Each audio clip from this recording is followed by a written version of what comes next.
This is it. Okay. Anna, will you please take us away with a... Take it away, Anna. We're in the final arc. Oh my god. Yes, we arrive in Titania's realm, where she is still thawing. And I said she do be drinking blood today.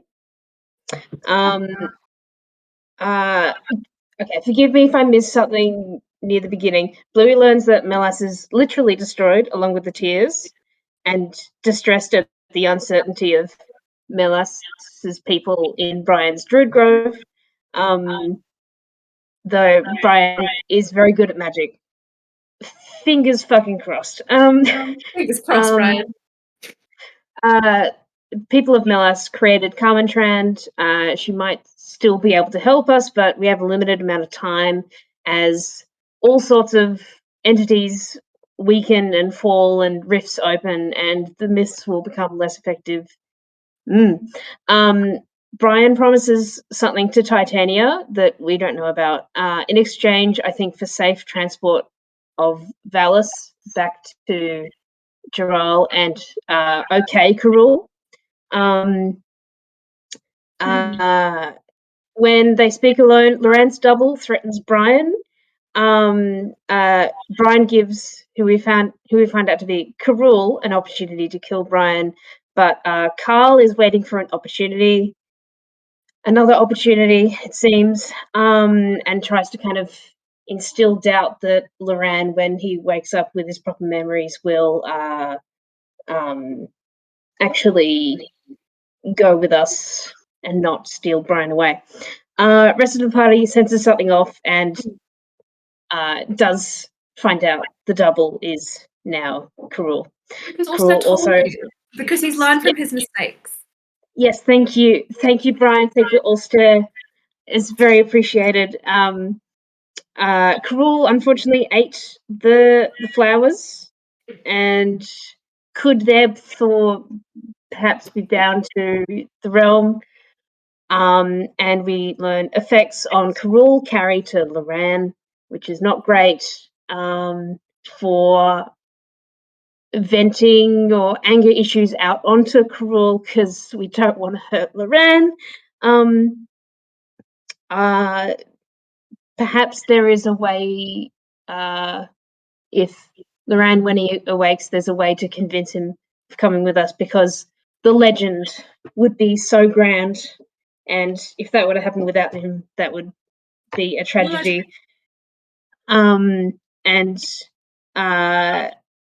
As Leah says, he has a star at his core. And also, otherwise, he does break his promise that he said he wouldn't steal Brian away if Brian hadn't died. So, anyway, the door to the realm opened briefly. What? He's in the window. Oh, Lala's in the window. It's super cute. Good for him. The door is opened briefly to return Valis to Giral and the Karul. Okay, cool. Not good, Karul. Just okay, Karul. He's just fine. Okay. Cass promises Titania, a bit reluctantly, to have Loran eat from the table or eat something from this realm if he becomes a threat to us or abducts Brian. Loran also suspects separately that Titania wants to keep him here. And there, in discussion with Brian, there's like a worry that like she will use the fact that Karul has eaten the flowers, even though he's kind of spat them back out. And are they the same person? Well,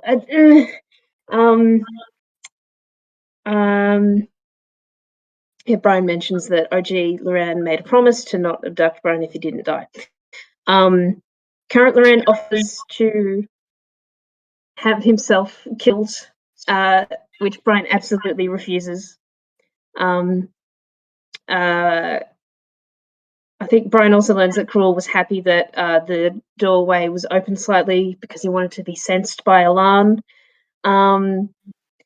and power will return to him apparently. And he has made the Loran who wakes up the way he is apparently. Which yucky man. And Karul will want to kill his double and take what is his. Bluey and Slayer are settling down to sleep first, and they will watch Stinky Man last. They overhear this sort of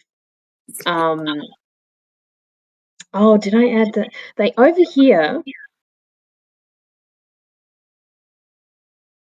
Oh, did they over? Oh, they overheard something. I can't remember. But the other thing they overheard was a conversation between Sarah and Moran. And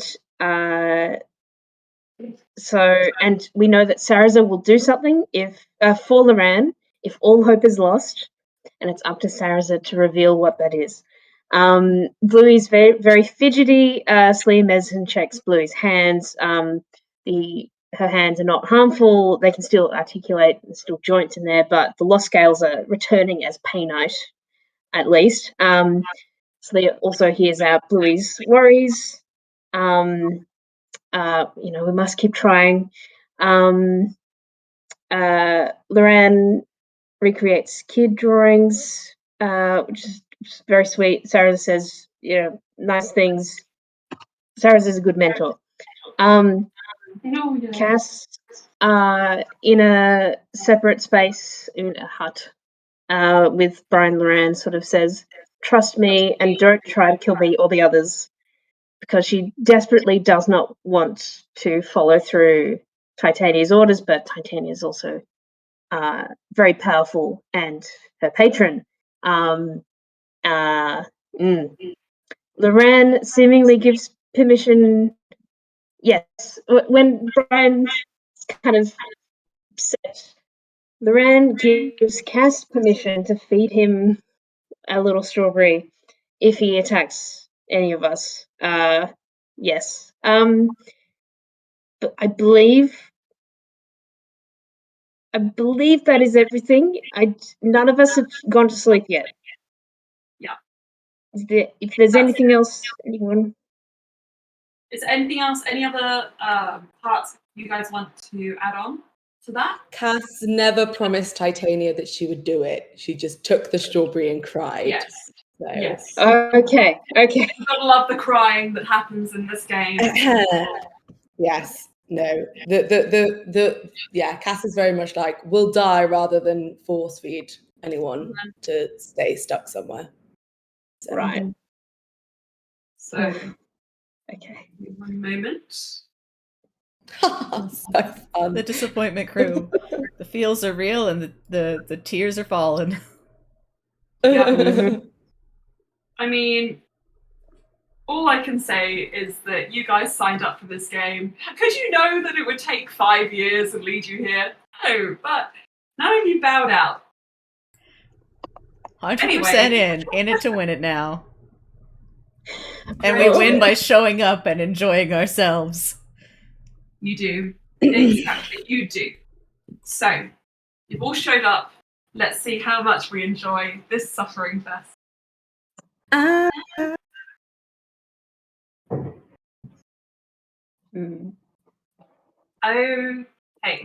If anybody wants to know what the vibes are for this session music-wise, it's Twin Elms by Justin Bell from the Pillars of Eternity.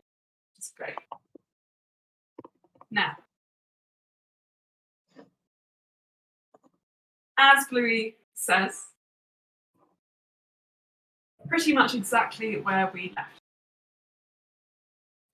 You are all in Titania's realm, preparing for your watches over Karul, perhaps over yourselves, perhaps over Titania, and preparing for your final rest, the last respite before going to Pheiweyes itself.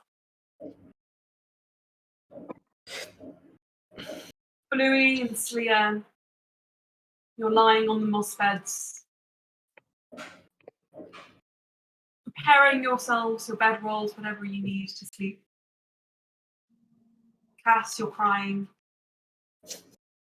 Clutching a strawberry in your hands, its juices just slightly dripping down your palm.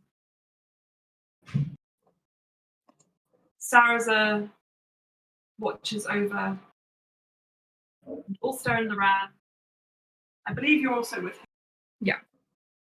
4 of you sit and wait. Commence your watches. So, I know there are some people with plans and things they wish to do. Who would like to go first?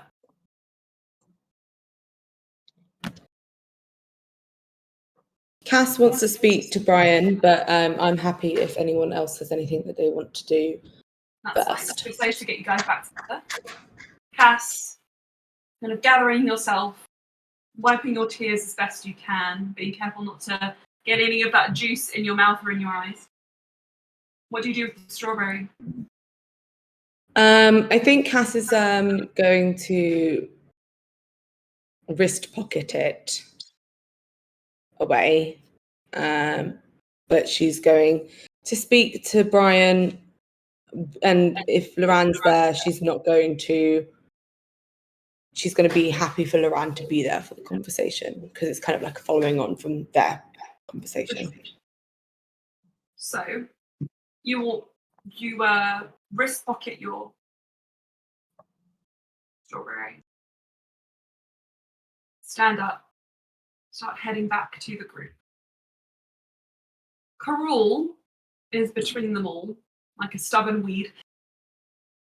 And you can see his mouth is moving, but no sound is coming out quite yet.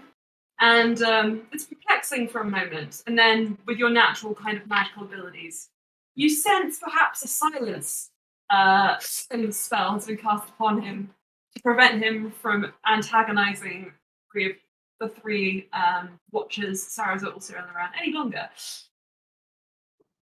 Okay, Cass is then gonna, like, as I was walking to him and he's like talking, but she's just gonna be like, speak louder. I can't Is quite Loran hear silence you. as well there? No, it's a error of effect. Oh, it's an Arab. Okay. Karul is like,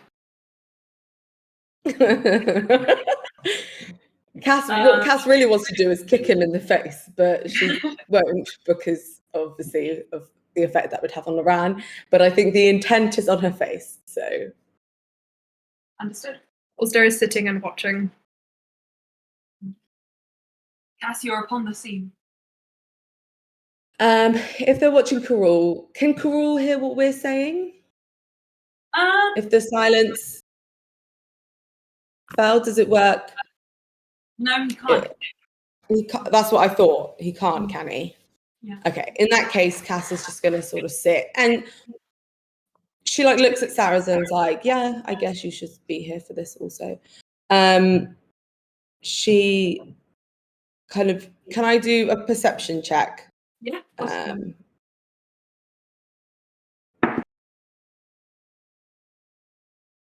Perception. 18. I'm sort of looking for eavesdroppers. I know it's Titania's realm, so me looking to see if she's listening in means that she's probably listening in, but like I'm still looking for it. There are nymphs, there are dryads, pixies everywhere. And most of them are giving you a fairly decent birth or snoozing upon the rocks. But you're becoming more and more as a part of this place. And with an 18, nymphs and dryads, they don't need to sleep. Whoever is sleeping is definitely pretending. Maybe use that as cover to eavesdrop. Cass is going to cast her telepathic bond so they can all have a conversation in their brains. Okay. Ready. So speed up for her casting that. Yeah. Dial tones. A group chat. Yeah. The 3 dots are doing their little thing to show someone's typing. Cass is going to look at Loran and sort of think to him privately before saying it to everyone else. I think following a conversation, I would like Brian and Sarah to know what I've been told to do. Loran nods. I would not keep your secret from them. Not for another second. Cass turns to all of you. Now, this is to everyone. If I do it privately to anyone, I'll let you know, but this is all in their heads. Williams, so you're sleeping? So trying to. you guys are getting ready to sleep. Yeah. Okay. And if you have anything you want to happen simultaneously to this, we will cut to it, and that can happen. Otherwise, you are going to take your first shift of sleep. But anyways, yeah. Cass is going to look to Brian and Sarah and is going to say, like I said to Loran, I would rather die, and I don't quite know what that means for me, than do anything against any of you. I have been asked by Titania to make Loran eat from the garden if he attacks us or kidnaps you. And I've been told that if I don't do it, she will kill me. I have spoken with Loran. He has given his consent if he attacks. Of course he has. But this is not something I want to keep from any of you, and I'm fully prepared for the consequences if everyone disagrees. Also is glaring at Loran. She's not happy. Loran will say, considering we've been fighting so hard to keep everybody else alive, I feel like it would be counterproductive if I allowed you to be killed by your people. Or allowed myself to kill or harm anyone. So I am on board with this idea, and though I do not wish to die and don't think I will, I would probably prefer living, if I'm honest. We have to see this as what it is. A legitimate option. Well, I'm not on board with this idea. I can't believe Titania would ask such a thing of you, but then again, I can. Sarah says, Titania, for everything she does for us, she has to get something in return. That's how they work. If she takes Loran from you, we will be all the more deferential to her and reliant. So what'll it be then? Eternal servitude or death? I know Loran has many options open. Loran As many as mine. As many as, yeah, that's very good. As many as the rest of us, just like Cass says. Don't forget, Cass's options, whether they include death or otherwise, both include eternal servitude on top. We've got Cass's contract. And if she dies before we can release her soul, how will we get it out of Alan's kingdom or Titania's? There's always a way. Yes. And there's always going to be a way. It's very astute of you, Ulster, and if anything happens to me, there'll be a way. At least Cass isn't asking to be killed. Cass has just said that she would be okay dying rather than feeding me from the table. Also is looking at all of you and he looks very upset. For her, it's a death sentence either way.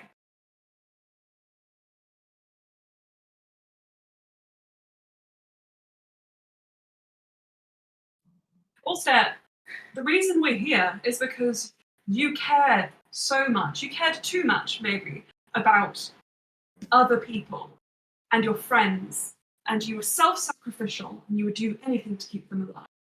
And yet when I try and do the same, you turn it on me. As if it's completely my choice, as if I have 100 other options I could have chosen. You asked me to kill you. I asked. Did you think I asked easily? And did you think I said, oh, when we get out of here, just quickly stab me in the back? No. Also, I asked you to kill me if I killed or harmed any of our colleagues, our friends. Because you know my power.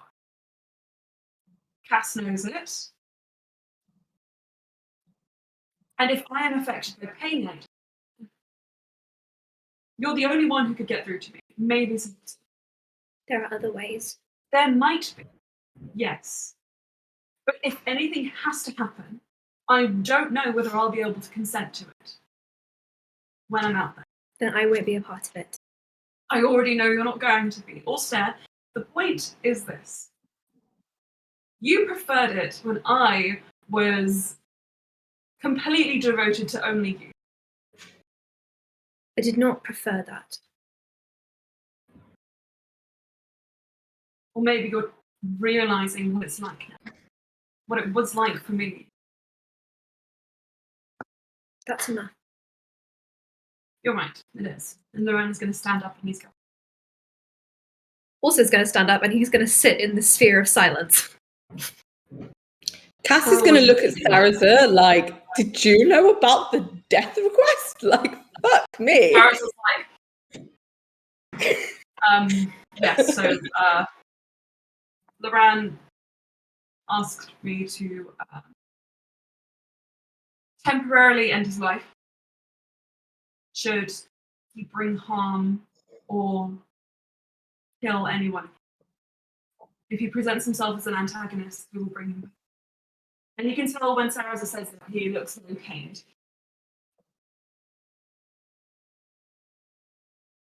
Sort of winces at that and is like,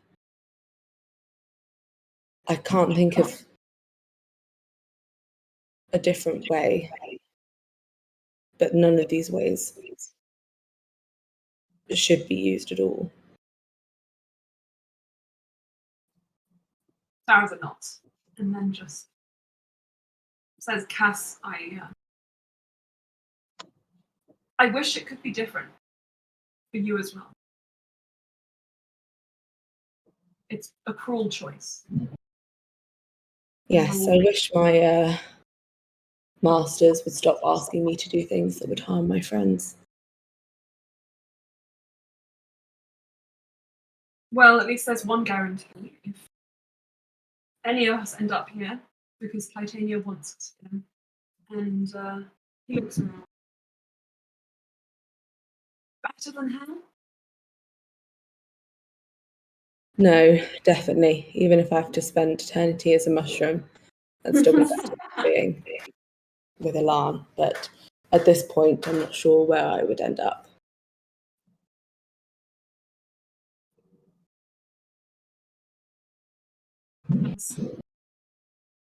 If there was ever an after that sifted the good from the bad, you should be free to go where heroes go. And I'm sorry that you are. I'm sorry you're bound.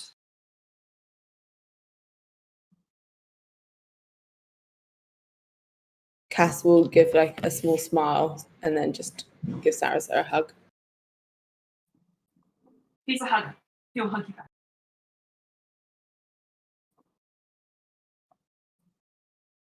No. Oh, he's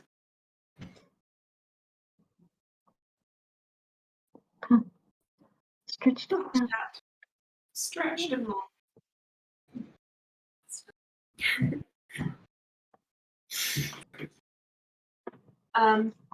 Right, so Cass, Sarasa hugs you back and then releases you. Just sits with you and Alster's glowering at you guys.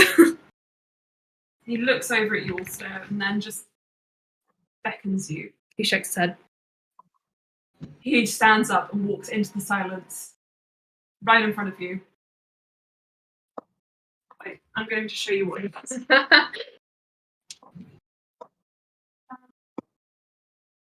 Wait, if they're talking telepathically, does it, like, the silence wouldn't even...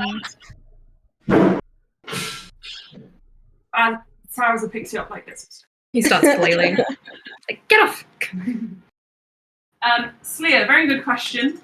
In my mind, silence wouldn't silence your inner thoughts. So if Cass was choosing to speak with the others, with inclusive of Steph, then he would hear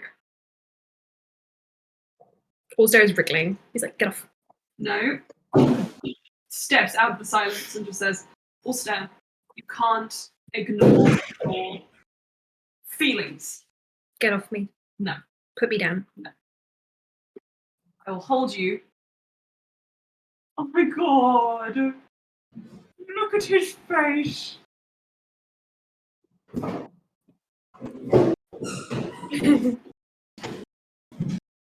Always got to do my taxes.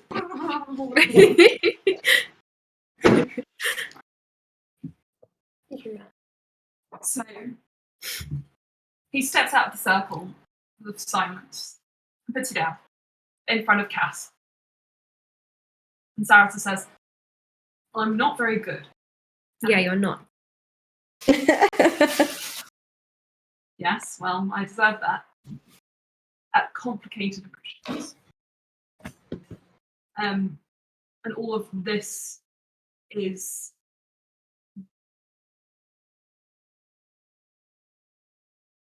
no. We're here to talk to you about your car insurance. No. Oh, he's so cute. No. Holy shit. I'm not. No, you just. He says, I'm not very good with all of these emotions and complex things. Bless you. Thank you. Oh, where's he going to go? Oh, Raz. Okay, fine. It becomes a back cushion. Yes. You've got the fan going right up his butt. I just. Also, I don't want to kill him. And I don't intend to either. I want you to understand that. But the picture he painted for me is one that I should admit I could see one chance. I'm glad he can't hear it when I say it. All is partially correct.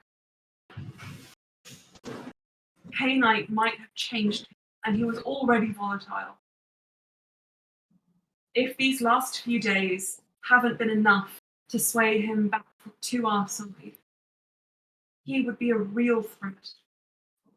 Perhaps even more so than Elijah. Because if he takes you away, and we're 2 people down, including one of our healers, I don't know why we'd even consider going to Pheiweyes. We may as well just take our chances and stay here. That's the way I see it. If you kill him, I go down anyway. You know that. So if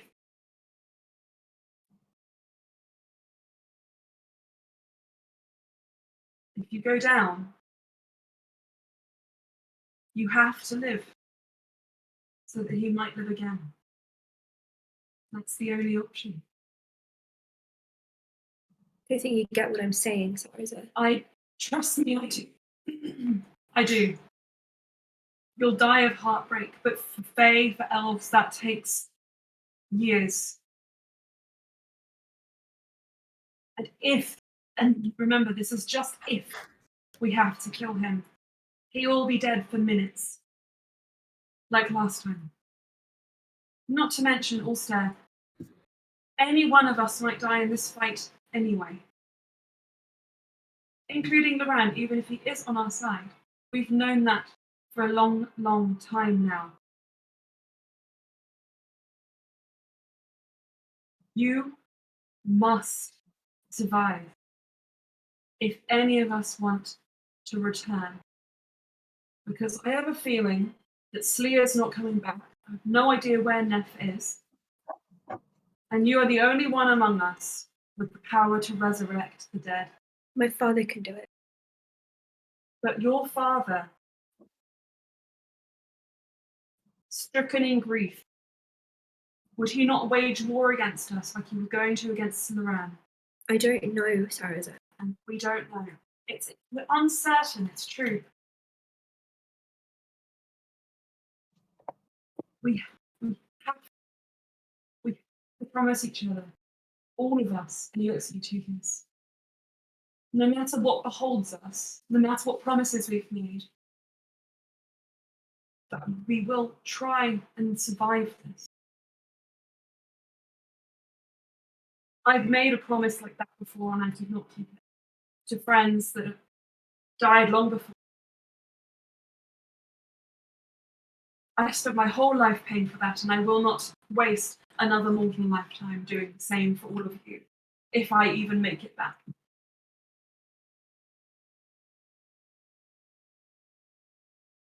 Ulster, you...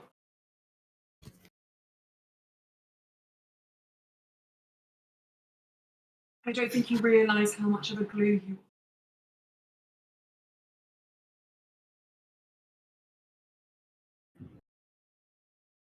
You know how I feel about this.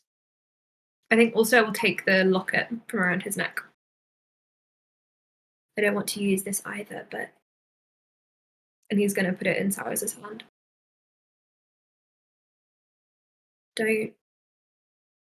Please don't kill Loran. Don't let anyone die if you can, please, but... You ask too much of me, Ulster. I would use this if it was an option.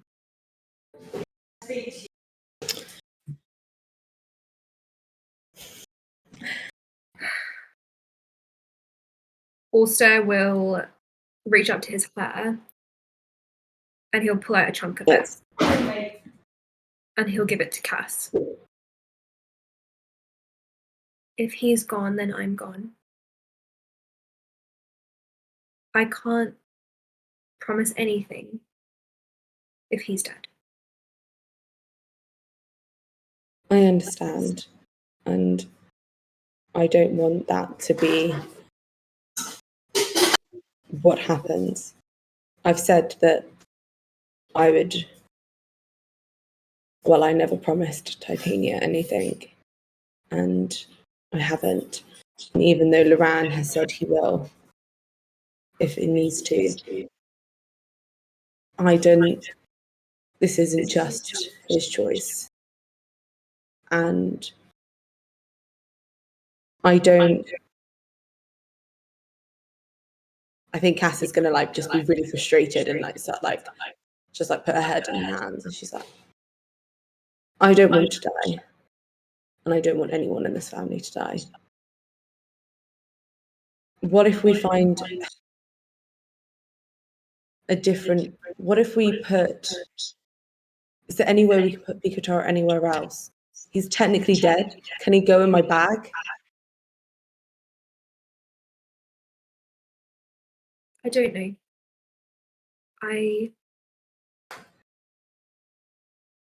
Do with him what you will, because it's too late for me to bring him back anyway.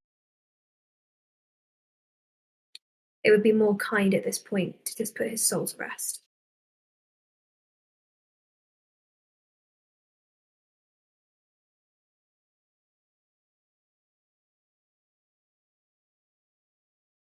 Saraza says, shall we try? I'm anxious to take him out of there, but I would prefer taking him out somewhere away from Elijah, rather than when Elijah is right in front of us at the final moment during the... And then also, if that works, and Titania, if you guys were to get to Zoran with the locket before I could, then...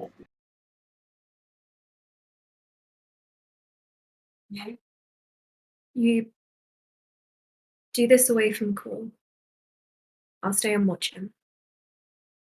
He can't be left to his own devices, as smelly as they are.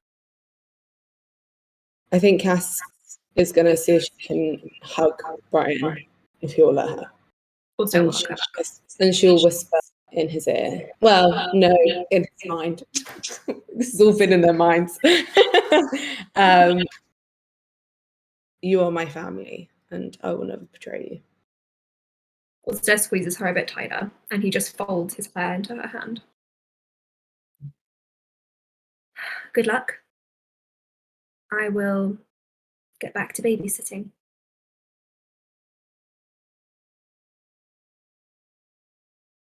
And he'll turn and go back to the circle. So nod. I think then if we're doing this, Cass might go and grab Bluey. Bluey's sleeping. If you interrupt her, she won't get her rest. You can. You guys will be on the same rest in the last shift if you want to do it at the end of after your rest. No, because then we can try and get our spell slot. Well, Cass can try and get her spell slots back. You could grab Loran because he's still awake. Yeah, I think Cass then will go grab Loran and be like, quick, we're going to take Elijah out, maybe put him in my bag, maybe kill him. But then Elijah, sorry, Pico, sorry. Yeah, Elijah, just whip him out. He's been with me all along. And then the locket may be the answer for you instead. Because none of us are happy with the choices we have. I think Loran would nod and just say, I mean, I meant what I said. I don't want to die, so if this works, yes. Yes, please.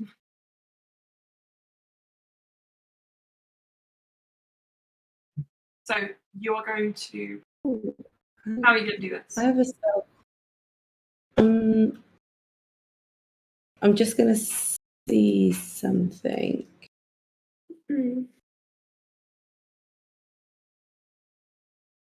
Well, I think they're going to go away from where everyone's sleeping and sort of... Okay, damn it. The creature has to be willing. Because I do have feign death. Oh, it's only an hour. Okay. I was hoping that might be. Sarah's is going to stay with Cass. So you have the bag. It's like a drawstring at the top. You can unfurl it until it almost is like a dish shape in front of you. Looking in, you do not see a bottom to this bag, but you don't expect to.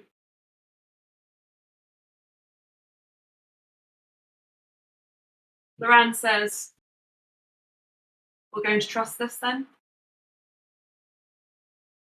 I don't want to, and I know Elijah has a thing with dimensions, but then that's the same case with the locket.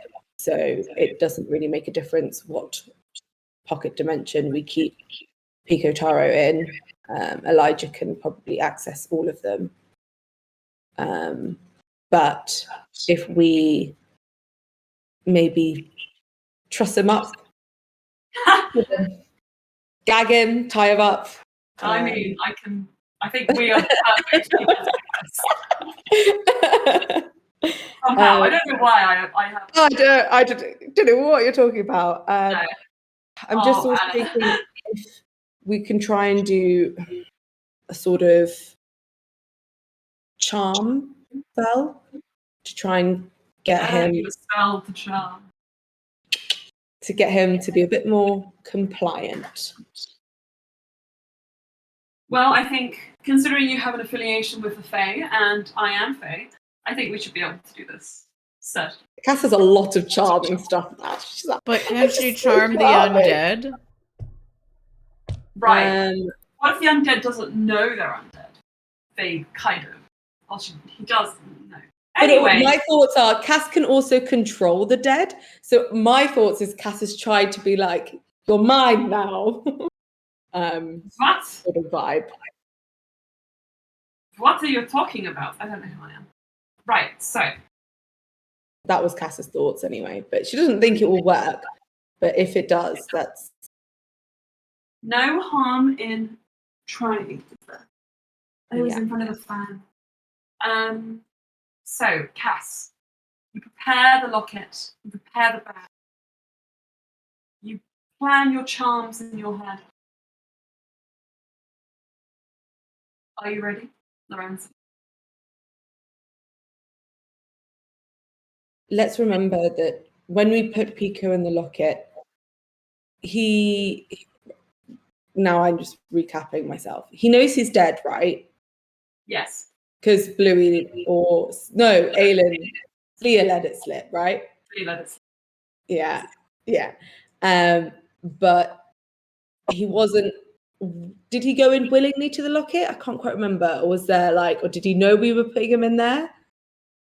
Actually, I don't remember which way around it was. Does anyone remember? I can't remember either, but that's quite I important. have a feeling, considering all of your charms and wiles, you guys would have been able to get him to go willingly into the locket. Okay. I seem to recall he knew about it, but it was quite rushed. Okay. Yeah, I have a it was feeling it rushed, probably was but- sure, that's fine in theory, and then it happened. Yeah, okay. Just because I feel like knowing that context is kind of important for him coming out of said locket. Yeah. Wait, hang on. Okay. Jesus Christ. Oh. What do we get ourselves into? Who knows? Okay, Cass is going to be also preparing a animate dead / charm person spell. She's kind of trying to, in her head, mix them to see if that would give her any advantages over dead Pico. I know technically that can't happen, so that's why I'm saying it out loud to you first. So you won't necessarily need to. Hang on, let me just check animate dead very quick. Because Cass has animate dead, and she also has dense macabre, which she uses quite frequently. Both are controlling dead bodies near her. Obviously, he's a dead body already under someone else's control. So she's basically thinking of trying to challenge Elijah for control of Pico. Animate dead, because it only lasts a minute, might not be perfect for this. Okay. But I would still consider last an hour. Okay. If that's any better. Let me just check for you. Sorry. And it's normally for 5 corpses, so technically if she was only doing it to 1, it'd be like super dance. Super. I mean, in theory, she only needs it to hold long enough to get him from the locket to the bag. Yeah. Look at it. Ah, Ooh. pretty. You didn't have to pay the extra. Okay, then it definitely was a scam. Lily was always scammed the other day by someone pretending to be DHL. They were like, oh, well, Lily can probably tell the whole story. They were like, oh, you Was it like, unless you just pay. pay £2? No, it was like 100 quid. Oh God, no, never trust it. No. So anyway, we dance in the car.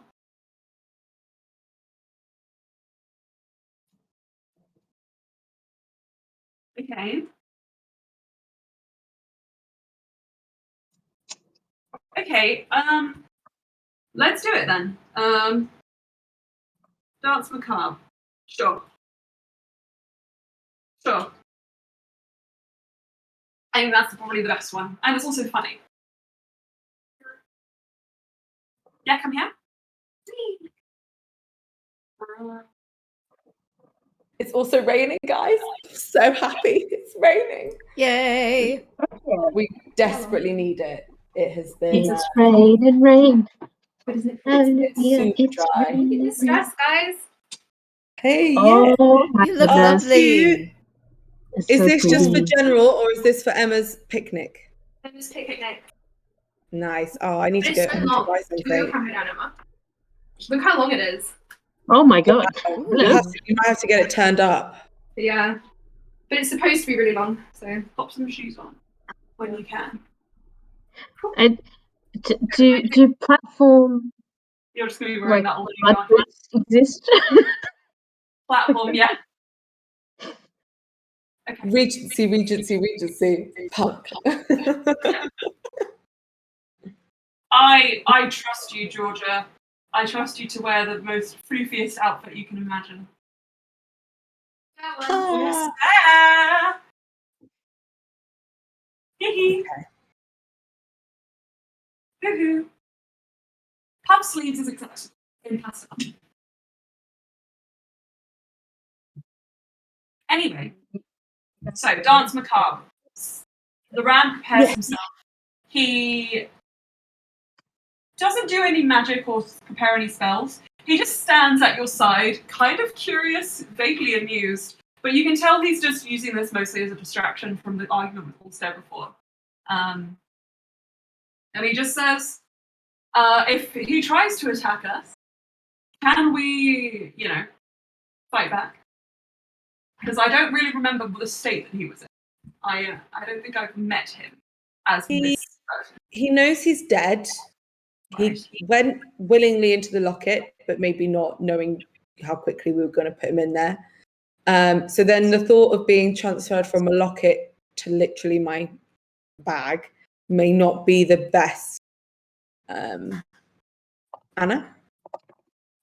So I just thinking logistically, obviously Bluey can't offer this up in person, but if you did enough non-lethal damage to get him to 0 non-lethally, then he would just be unconscious. I'm thinking, would he be conscious in the bag? And if so, would he be really cold? And that probably wouldn't be good. I don't know.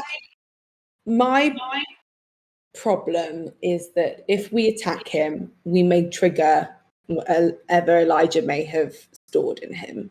If we try and get him to do it because he's under my control or he's willing, then we might be able to avoid activating anything nasty.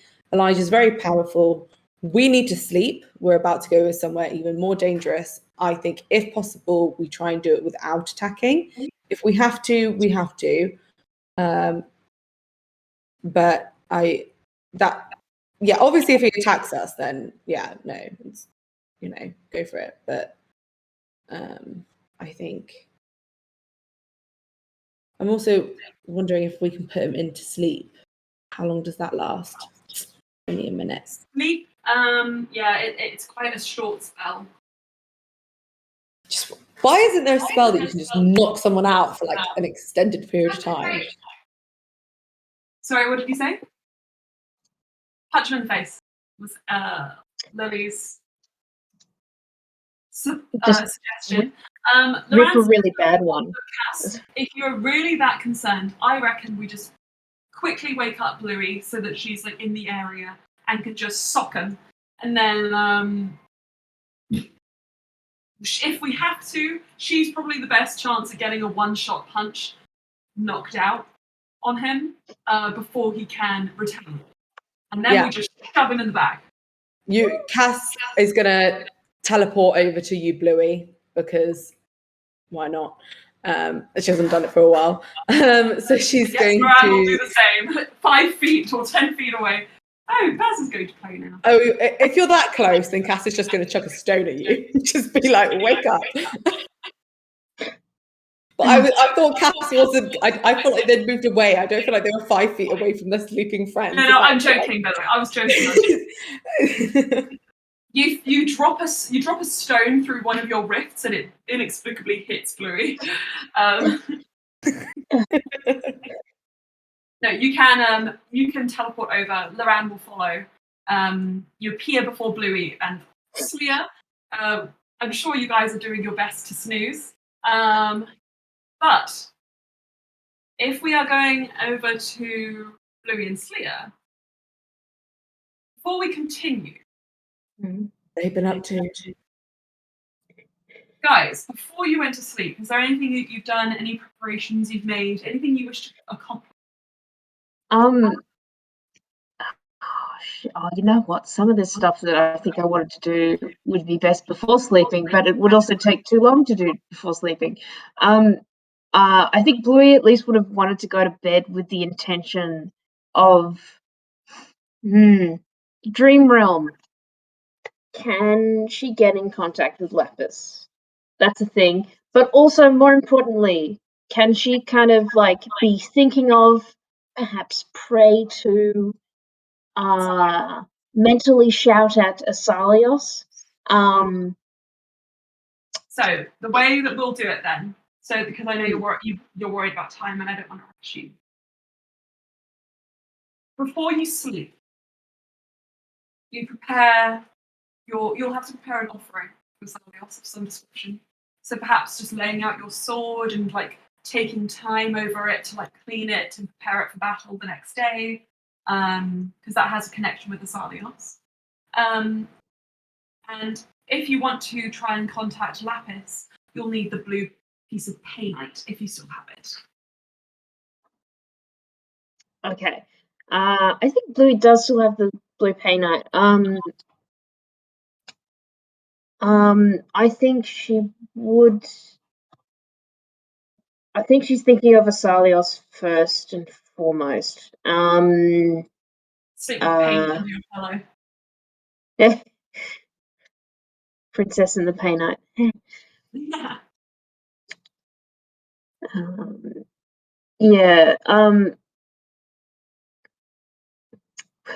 Would you sleep next to her sword? I don't.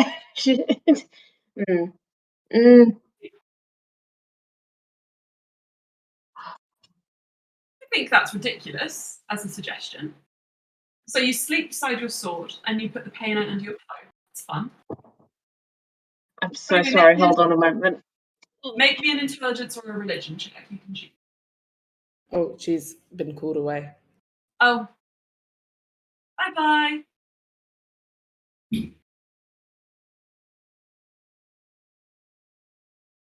Intelligence or religion?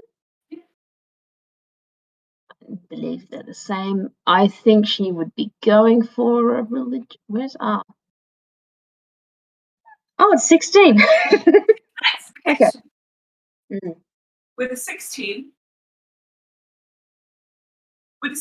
you'll know that that is offering enough, especially for Asalios, who is quite a selfless patron to have. And the painite, has a communicative property. So the closer it is to you, the more likely it is you'll be able to get through to it. But it's not going to be easy. You know that. So when you lie down to sleep, in the first half hour, you kind of toss and you turn with anxiety. And when you finally feel like you're falling into the proper throes of sleep, you hear a pop, followed by another pop, and then like you just stir lightly, and Cass and Loran are beside you. Sleia, I'm assuming you're sleeping beside Bluey as well? Yeah, Sleia, all she wanted to do was just, like, comfort Bluey and sleep, and I think she's done that. Or Perfect. attempting to, the second one, the sleeping part. For sure.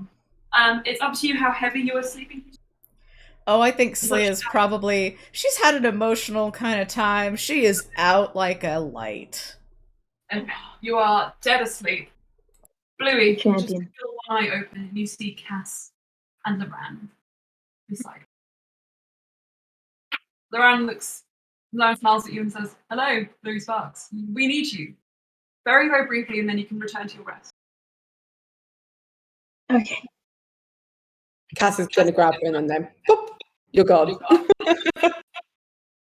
Okay. Quick rundown. We're going to take Pico out the locket. I'm going to try and control him or / try and convince him to go willingly into my bag, but we may want to tie him up beforehand. But if he decides that he doesn't want to, we need you to punch him and knock him out. Okay, so he's already dead, but I'm not trying to kill him, if that happens. He's already dead, so I don't think you can. But if we can knock him out, then great. Very quickly. We don't want him to have any chance to react. Yeah. So, okay, so this is clear. If he's trying something, I king hit the king. Yes. This is what I wanted to say. I mean, Blue. I'm just going to be 1 second and then we'll continue. I will also. I thought of that pun and I was like, oh my god. Oh. I'm also going to use this opportunity for the loo, so I'm going to pause the recording. Righty. So.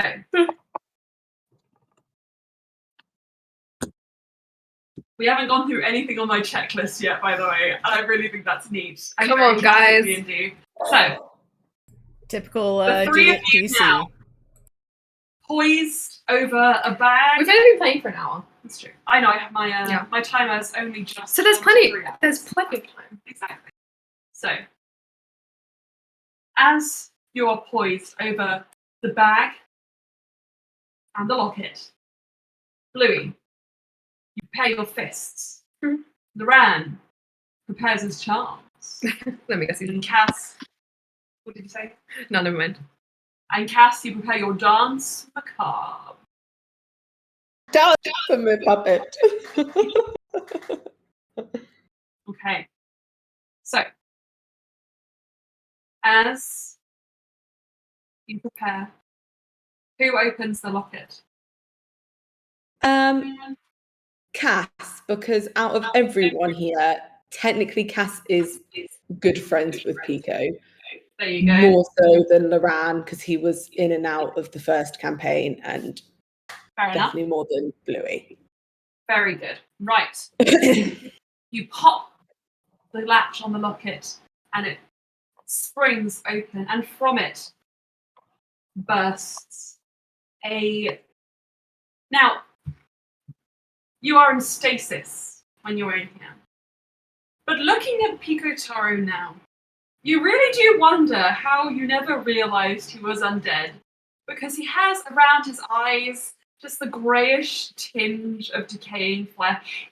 He has this slightly sickly appearance, this like waxy sheen, almost like sweat upon his skin. And he springs forward and he stumbles, and as he does, you hear like a strange click in his bones. And he's like, "Sorry, I'm a bit stiff at the moment, it seems." Cass is immediately there trying to help him. Thank you, Cass. Where am I? We don't have much time to explain, and I'm really You didn't sorry. have much but time we before you put me in the locket either. I'm a little bit. I know this. Things are getting away from us. Yeah. We still haven't figured out quite how to help you, but we do need to put you somewhere else for now, and I'm really sorry. Can I take a drink of water first? Of course, Cass Not in the Pheiweyes world. Yeah, okay. passes him her own flask. Water or alcohol? Alcohol may preserve my insides. It's the much more well-worn flask. You look at the water flask and you're like, have you ever taken a sip from this? Peels off the plastic because it's not been used. Says, will we have any time to discuss how I am going to be reverted back to life, or? Not really. Okay, then I will pinky promise that we will discuss that at your earliest convenience. Yes. If we save everything. Yeah. So where am I staying here now, or am I going to another realm? Or? Unfortunately, you will be going. I'm smiling. Cass is not smiling. Yeah. Break it to me. Tell me the news. Is it a shepherd's shack? Is it a farmer house? Cass she lifts up her bag. Do I need to retrieve an item from the bag? Perhaps the keys to my new lodging. Pico, we don't have time to find somewhere more secure that we can leave you. This is the best option we have. You want me to go in the back? For the You know, sake of the world, it's not much yes. This It's a magic bag. You'll find there's plenty of space. What is on the other side of the bag?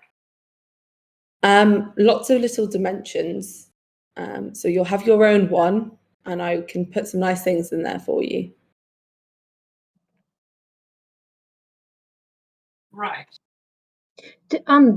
Your Highness, do you need to breathe currently, or? No, Well, you don't. no, I don't believe so.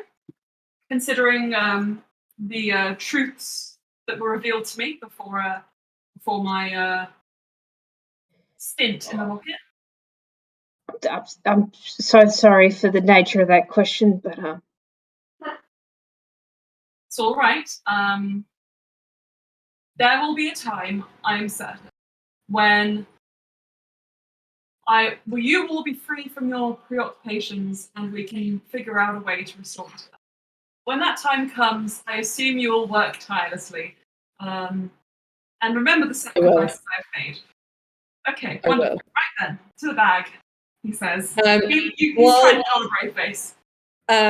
Cass is going to then use plant growth, and because the bag does work, but it has like its own dimensions. So whatever she puts in her hand looking for something, she finds what she's supposed to find. So I think Cass is basically going to try and do her best Brian impersonation and create a very pretty little grove with like lots of plants, lots of flowers. So at least it's not that he's in a bag of wasteless nothingness. So what I'm imagining is going to happen is you start fashioning this. Plant growth, I think, is an interesting choice, a good choice. The issue is, inside the bag, there isn't really a floor or a fixed point to stick it to. So Loran, kind of noticing your conundrum, says, as you kind of fashion this grove, that little pod almost that Guitar can sit in, he says, what if you make it nice and small? And then I can enlarge it for you once it's already in the bag. And that way, when he goes in, he'll jump into that rather than into the bag. Yes, let's do that. So you make a little doll's house miniature out of plants. Okay. Cass, is it possible to make some of those plants bioluminescent? Sure. I read a book recently. Lily and I both read a book recently about killer mermaids, and they are bioluminescent and live in the Hadal zone of the ocean, and it's horrifying. But it was very good. I think that sounds very cool. I think Cass will turn to. It's also sapphic. And there's really great disability, autistic, and disabled. And POC. I have to check that out. I think Cass will actually turn to Pico and be like, is there anything you would like? He looks a little wistful and just says, I mean this in the kindest way. Probably nothing that you can actually give me. But Cass gives him her refilling alcoholic flask. well, actually, I completely take that back.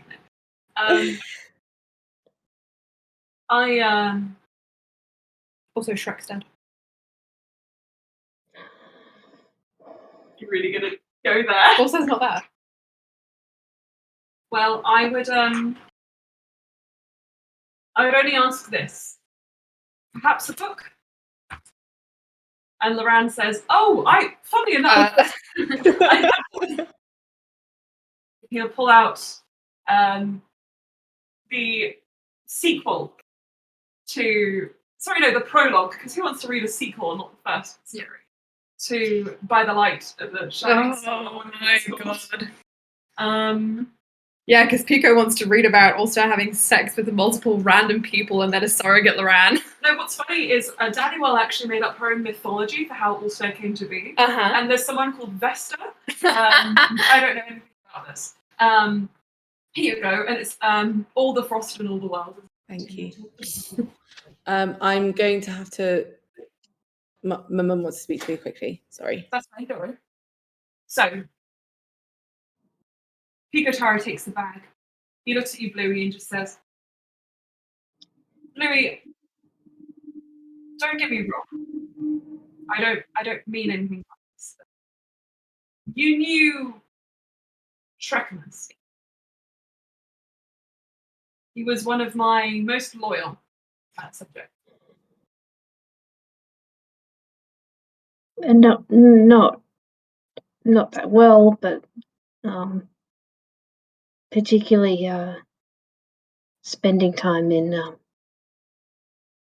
Kalkan. Right. I have a message for him. Obviously, I've been away from my kingdom for quite some time now. I do not know what has become of Eldrelith or Aprea or even Ironstone. I can only hope that my subjects are well. But if either of you can, would you please pass this message on to Pico Taro that I am to Trechamus. That I entrust the running of my country to the Temple of the High. They are an altruistic people, and they are plentiful. There is a bastion of their sorts that exists in every town, every major city. There is a little bit left of one in the fridge to use that up.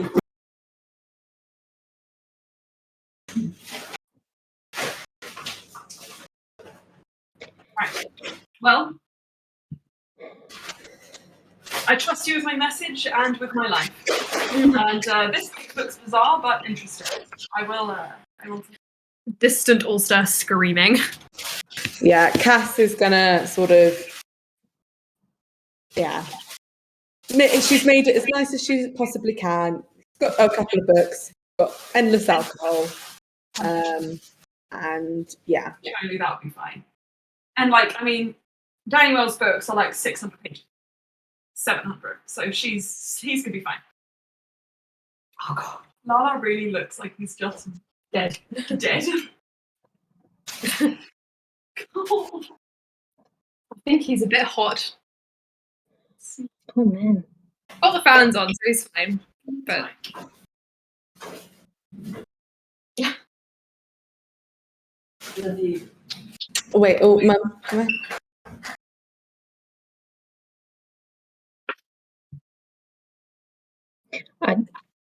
I think throughout the whole thing, Bluey was not able to speak.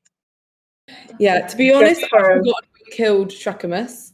It's like a gap in my memory. I don't know why I can't remember that. We did. Very weird. So I think if she saw Pico say that, she'll be like, we will definitely tell the temple that they are in charge. Also, no, Georgia, you guys killed Trechamus. Yeah, I know. Oh right, sorry. I thought you said we'd forgotten. Right. I had forgotten, but Lily reminded me. But I can't. It's really weird because I'm like, why can't I remember that? It was right before your Elijah in the lab, all of your rifts ripping open, all that kind of stuff. So I understand. That's how little Trechamus meant to Cass. Can't even remember killing him. Don't tell Goody. Oh dear, right. Okay. Oh, So moving swiftly on. You place your miniature grove into the bag. Loran taps his finger to it, and a moment later there's like a weird, it's so weird, because you can see it getting bigger, but the bag does not change. And Pico Taro is like, it's so strange. Right then, so foot first or head first? maybe foot first. Okay. I think Blue could help hold You dangle me in. Like, shoulders, but really delicately because some of this flesh is Okay,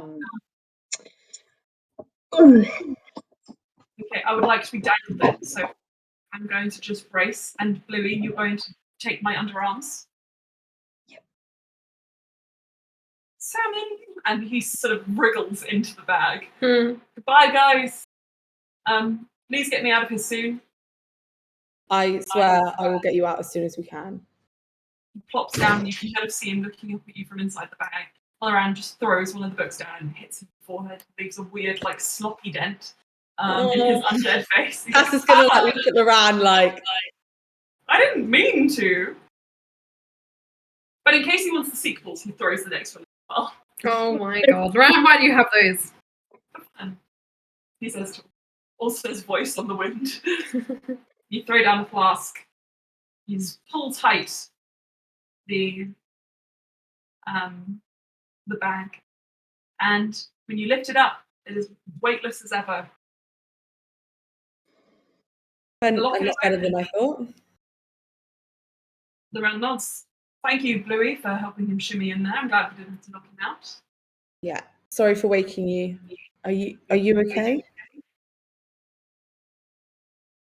I was better. And then he mentioned Trickums. Yeah. Loran says, I don't fully recall So cute. exactly what Catch-ups happened going to us. on. But if Shrekamus is dead and it's in place, then I recommend we don't mention it until afterwards. There was no good to come of shoving the king in a bag and then telling him that the person who wants to take charge of his country is also dead, and then we were the ones that killed him. Doesn't make it any better, and life is pretty fucking shit right now. But hopefully this means we don't have to kill or enslave Loran. So Loran grimaces. I'll take this, and he picks up the locket. Sarah's or Ulster? Who should take it? Cass, I don't want to burden you with it when you already have it.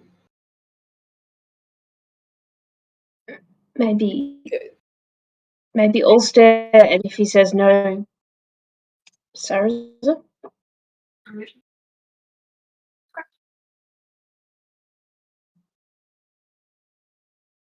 Right, well, Cass, if I go haywire out there, make your way over to me as slowly and yet somehow looking as fast as possible so that Titania can't use it again. this is still in our heads, by the way. I don't know. Sorry, Bluey. You then just look over, and Cass and Loran are like staring really intensely at each other, and Cass is nodding. And we're just like,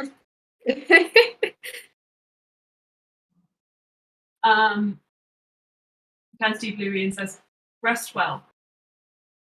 I sense some magic upon you. Just slightly." And he turns on his heel and walks. Thank you. And you guys can settle. Bluey, you can go back to rest if you wish. And Cass, you hear like the chirping laughter of a dryer behind you. Watching the it's gonna like nervously be like, You turn around and she like melts out from her tree, fully nude, with a bark-like texture to her thighs. This Juniper. Hello. You're very beautiful, but I'm not. And Cass is going to disappear. No! She stands and then sighs and melts back into her tree. So, Bluey, you rest. Beside Sleer, who is snoring loud now. Who is Snoring daintily. snoring daintily deep in her sleep. Also, Sarah has been nervously sitting by you as this has been kind of carrying out of your earshot. He hasn't said anything unless you've initiated a conversation with him. Also, is just staring at Cruel. He's starting to get bags under his eyes. After about 20 minutes, the silence begins to wear off, and very slowly but surely, you hear his voice come into recognition, and you just hear like a Sarasa. Goodness me. Also, just raises an eyebrow, like, really?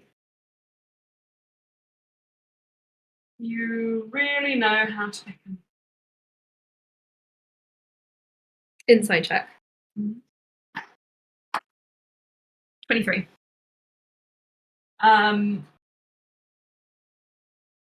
He seems to be, again, trying to dig at you, insult, anything he can to just make you feel as shit about yourself. So it's like, that was a good try.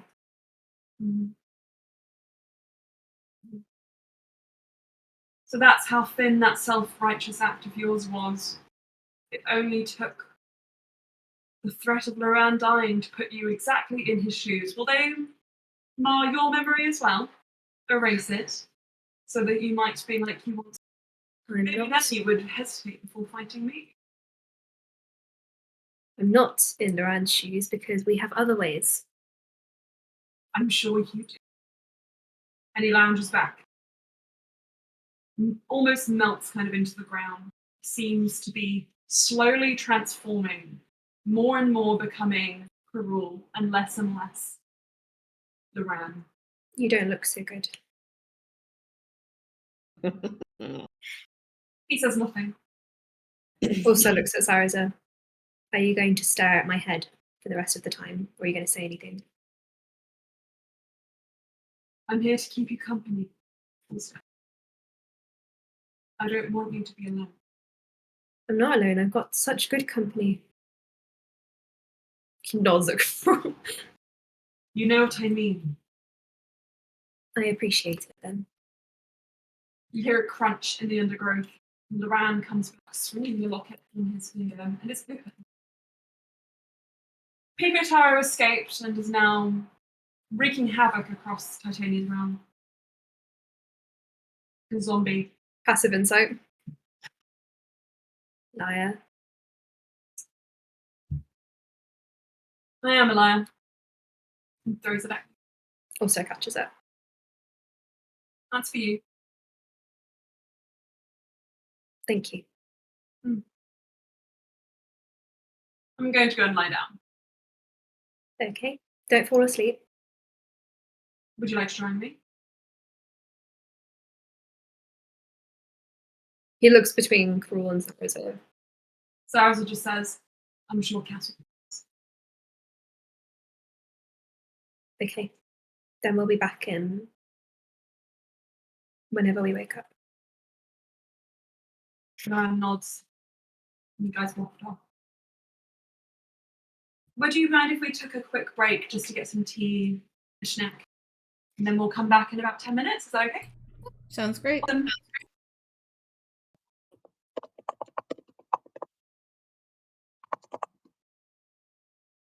Cass, you return. Well, actually, did you want to return to watching Crawl, or did you want to go somewhere else? No, I think Cass is feeling a little bit relieved about the circumstances now, and she's going to go and watch Karul and with us, and she's in a better position to be watching him because she's like, For sure. we've got this down. I hope. Meanwhile, also in Loran, you guys move away, finding a grove to lie down in, or Loran just relax. Also, when you find him, he is already kind of like hands behind his head, feet kicked up, and just watching like the shrubberies like move. They're all teeming with life. These fireflies, everything all around them. The Pheiweyes is just—it's full of life. It's full of immortality. And even the most private appearing places have eyes, but Loran doesn't think to mind. And he looks up at you when you come. You're planning on having a good night's rest then? From your tone, it sounds like I'm not allowed to. No, you are. Not that you need my permission. But He'll sit down next to him.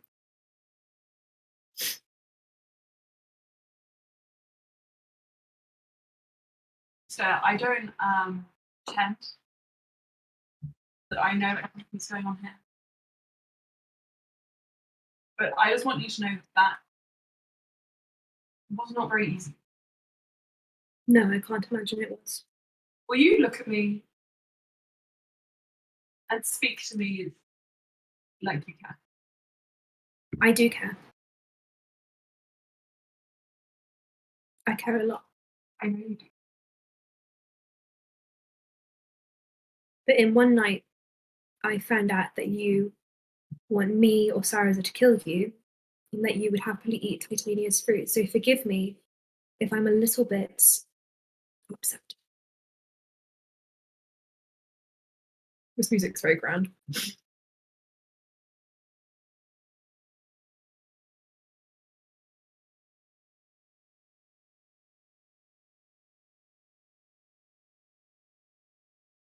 Also, I don't want to do either of them.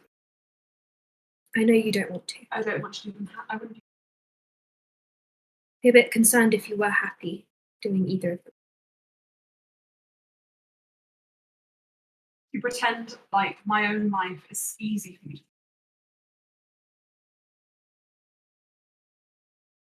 I'm not so. So please, just understand.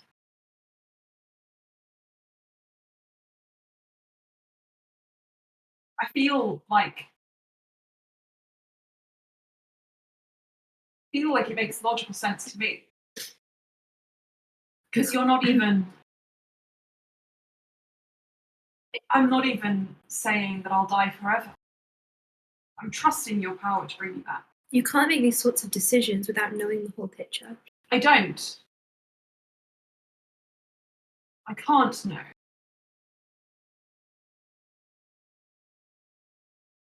I'm not your. I'm not the one who's gone through all of this with you. And I can't be. If you want me to be that for you, I just can't be. I don't want that. I was the one who suggested that we reverse your memory. Well, now I'm sure you'll regret it. I'm not, because if I hadn't done it, then I don't think you'd even be here with us right now. Well, I can't come back at that because I don't know the full picture. I have the lockets, just if you're really beyond reasoning with, then I will use the locket. Also, I went and I did that. It may have been Cass's idea, but You did very well. I didn't do it for praise.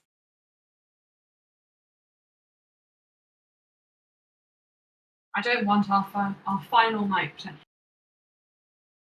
to be marred by an argument.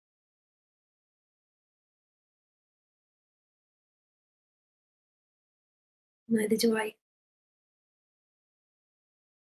I just don't want to see you. I can't see you dead again. I can't see any of them dead again, I don't think. But you and I are bound in certain ways that if you died, then I have less autonomy than I do if anyone else dies. If anyone else dies, I can rescue them. I can take them away. I can wait to find a safe time and place to do it. But if you died, then I was glad the first time I didn't see it. Sarah's made sure of that. Lauren just closes his eyes.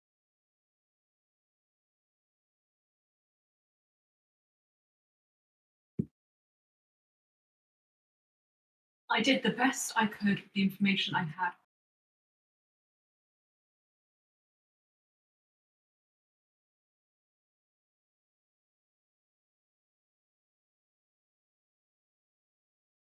I won't apologize. I don't need to. I'm not asking you to. Good. Then there is nothing more to say. There is another option now. Any more arguments or debates or anything, we're only having them for the sake of having them, to fill time. Waste time. What time do we actually have? He sits up again and gently kind of reaches out. We don't have any time. I don't know who I'll be when I wake up tomorrow, whether I'll still be this person or whether I'll try and keep. A brief interlude. Can I get y'all to adjust the sensitivity? We're losing bits and pieces of what Loran's saying, and I know you're projecting, so it's... Okay, I've adjusted it. Is that better, Emma? Hello? Hello, hello? Can you speak a little bit in Loran's voice for me, please?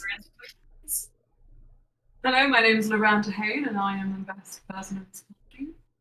I'm so hot and so fantastic. If anybody were to say otherwise, their nose would grow 3 times, but they'd be lying. Even when you're facing the wall, I can hear you much more clearly now. Thank you.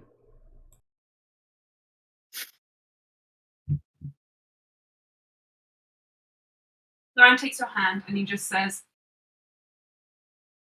no more of this.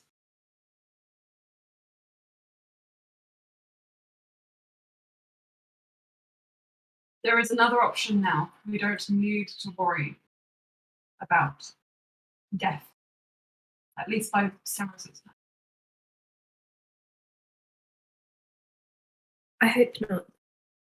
And I'm sorry that I also can't be who I was. Stan. No, I'm not saying that to make you say, oh, this is fine, you're always the same, because I'm not. And No, I know you're not. You're much more yourself now than you were. I can thank Cass for that. It's better.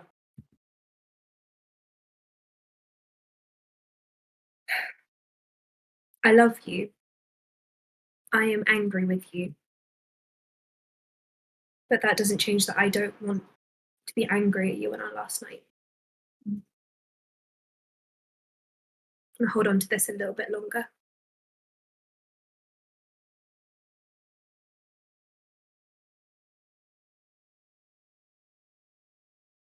It was not my plan to make you angry.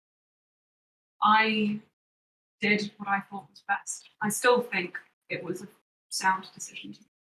We will disagree then. But we won't argue. We have another option, which we can both be sure is preferable. Less extreme, but simpler. You probably won't remember, but you put me in the locket once. I'm sure it was something ridiculous. Yeah, I tried to run off and sell myself to Cruel. He just rolls his eyes. Tell me the story. And he pulls you down to life next. And we'll just cut it there. And go over a few groves to where Bluey and Slia are resting. Bluey,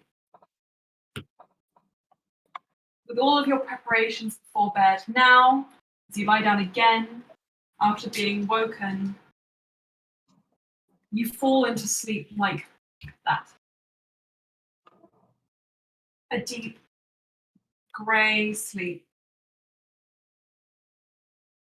You feel how desperate you are to dream, to be in that space where Lapis could contact you, but you're skirting around the edges. to awake.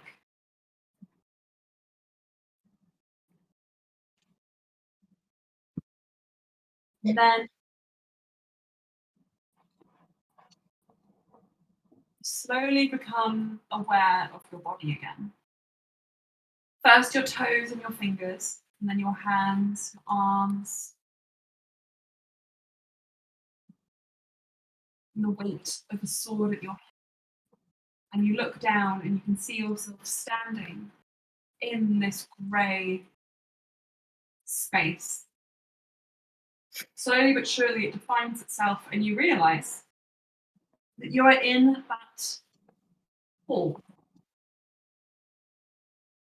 And the law and learning facility where Asalios took refuge, where you first found her.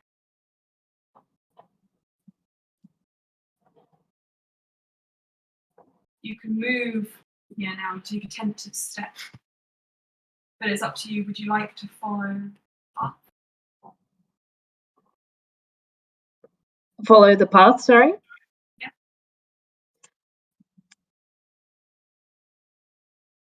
Yeah. It's a little like sloped down, isn't it? And then, yeah, little room. It's a slope down with a stone pillar in the centre of the room. And then on all sides, mirrors facing in on each other, and you can see yourself reflected over and over. You're certain you're alone in here until you see your reflection in the mirror. There is a paw brushing past, the shadow of a tail and a wing, glimpse of a face. You never see the full picture. Fragments. And you hear a deep, rumbling voice say, Louis Sparks, you have contacted me. I hear you, champion.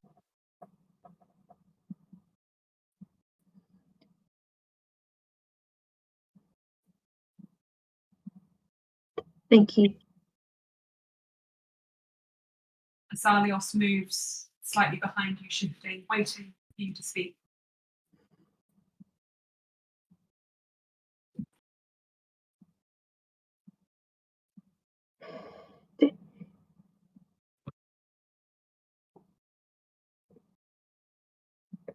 I don't know, maybe, like, I've been pretty distraught, and sometimes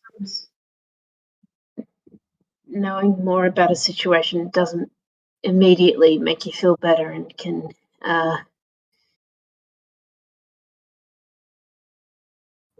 make you kind of obsess over something, I guess. But I understand, Louis.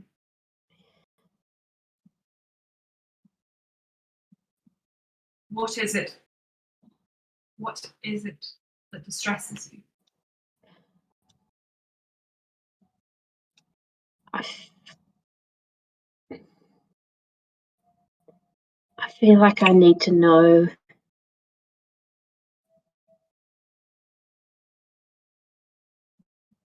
if I have life after this, what will that life be like? What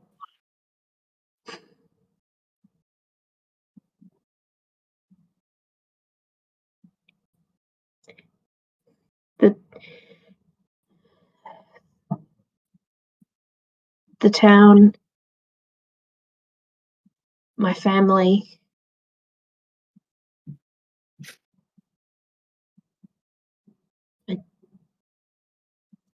Louis Sparks, do you ask this for yourself, or do you ask this for them?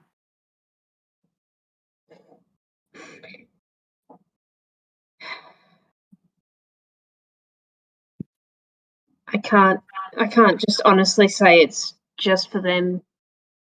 I'm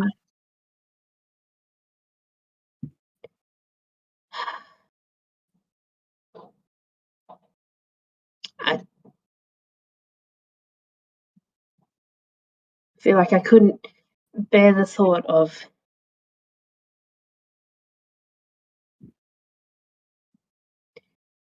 them not being in my life for one reason or another. And but I want to be able to do so. I just want to be able to do something. Louis, I have been watching you. I know the place you've come from and how you have destroyed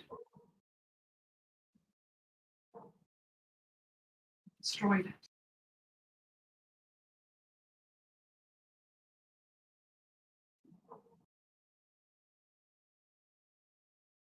I also know the evils of that place, the curse upon the residents of the town, to forget those they lose,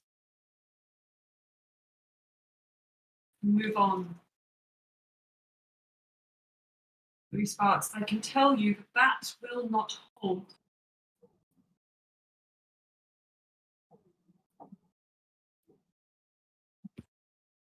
Over time, your memories will return, and with them will come grief.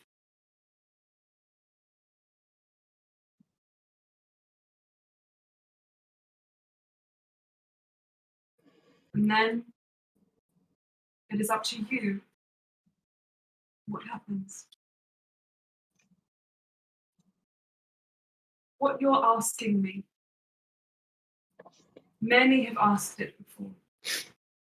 Many heroes have come here, come to the Sphinxes with the sole purpose of asking and finding the answer to that one question. Where will I go and what happens after death?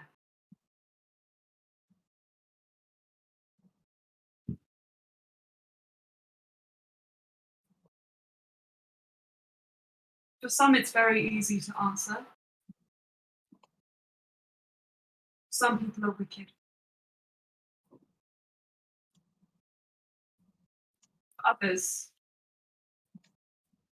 their souls are forfeit whether they realize it or not. And there is no peace for them. But what Thank you. But what then? I'm sure you know that demons, fae, deities, they are not constant. They rise and they fall. What happens when those souls have nowhere else but the afterlife, whatever that means to go? Bruce Bugs. I am not Sorry, did you say immortal? I am not a mortal. Amortal. Oh, Heroes who come to creatures like me and ask those questions seem to think that we will have some insight, but the reality is, and will always be, I will never know death. And so I do not know what happens. I cannot speak of what your kind will face when all from this earth fades.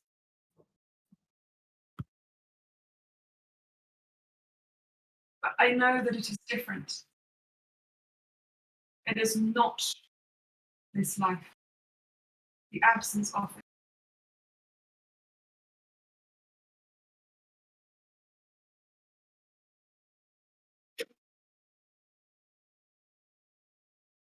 Why do you ask me this? Do you wish for peace for those you've lost? Do you want to know where they might have gone so you could retrieve them? If so, the first is easier, the second is so hard that I cannot comfort you or speak.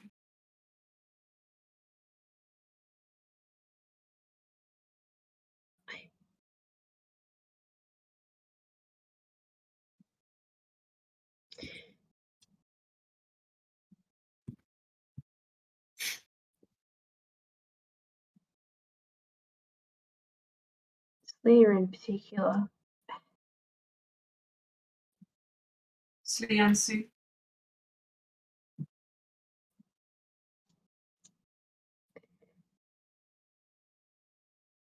I know of her. Leanne Talar, right? That's the last name. Yeah. Okay. Yeah. I know of her.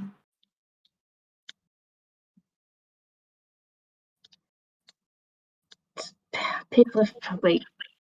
It sounds like people have come up to all of you. It just. There's a lot that's unfair, but I don't know.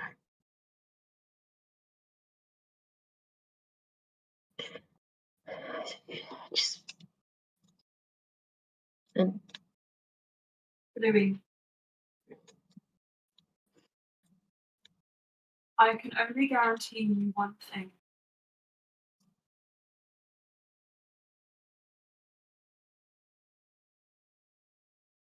Life, mortal life, is what is unfair. Because it does not reward. It challenges and it hurts. But of death, I at least know this.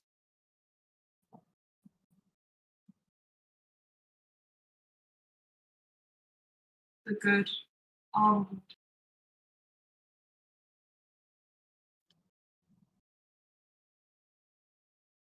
In this life of death.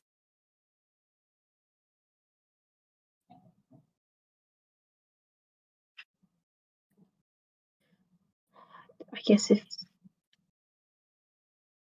if any of us stick around, we have to make an effort for things to be good.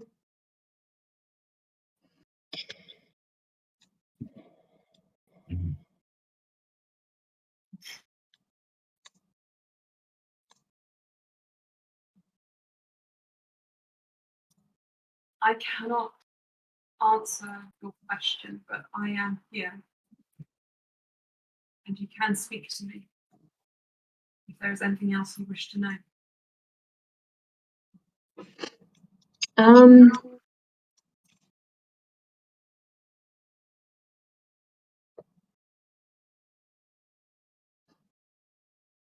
I think often when Bluey sort of gets a brief foresight, either you or I have sort of described it as like an out of context flash of a vision. I think Bluey will try and sort of sit down and recall that brief flash of whatever happens the next day. But sit down kind of next to one of the mirrors.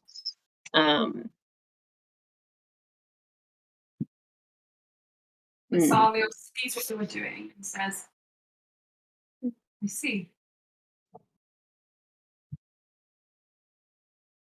I wish only that I'd known you were intrigued by this path sooner. I could have sent you more divinations.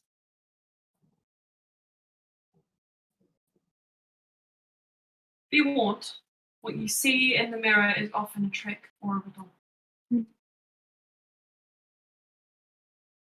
Any attempts to avert what you see will only make it so.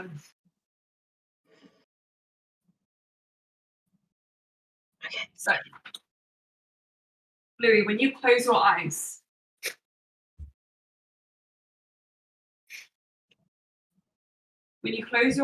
you see darkness, the back of your own eyelids, those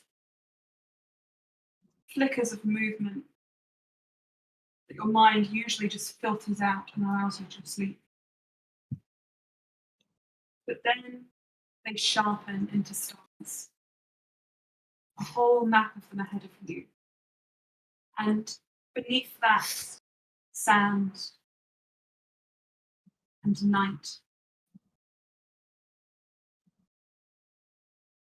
You see yourself standing there, and then briefly, your vision cuts and flashes forward as a speck of dawn rests on the horizon. The sky is pinched and pulled and warped, like fabric laid down as fast as it can be. It never really is. And it distorts the light. But standing in front of it, you see a figure. Purple skin, horns, long white hair. They're back facing you as they shrug on the mantle.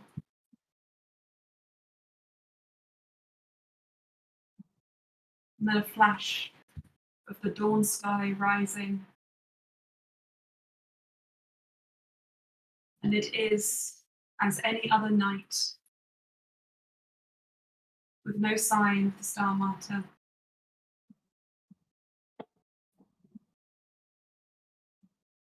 And that's it.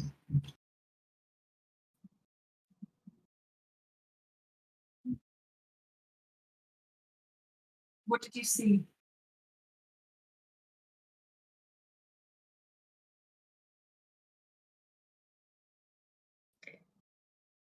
Pheiweyes. I felt it. The smell of salt is still wafting in your senses from the sea.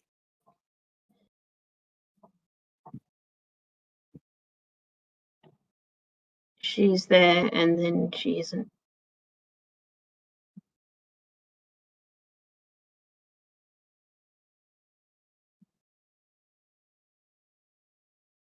Asalios nods. What of your other friends?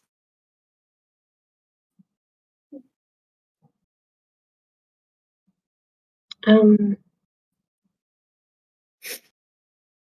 don't know. You could not see them. No.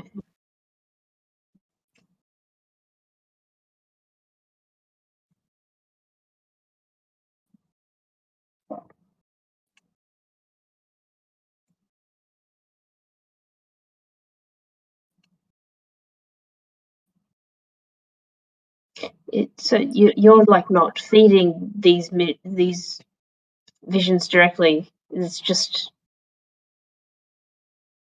Of all the sphinxes, all the aspects, I am the only one with this power. Not even death can foretell when someone is destined for his.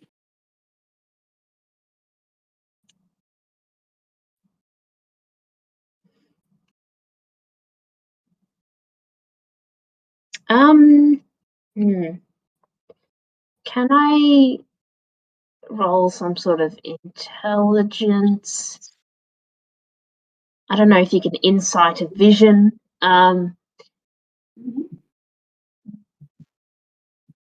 Survival. I don't think I could make that argument. Wait, what's your passive insight? My passive insight is 12.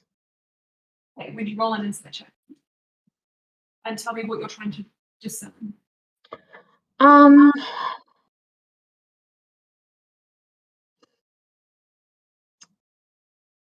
guess she's at the prompting of not seeing anyone else there, she's a bit kind of concerned as to what that means, is that she saw herself and Slayer and then didn't see Slayer. Mm-hmm. But also, if possible,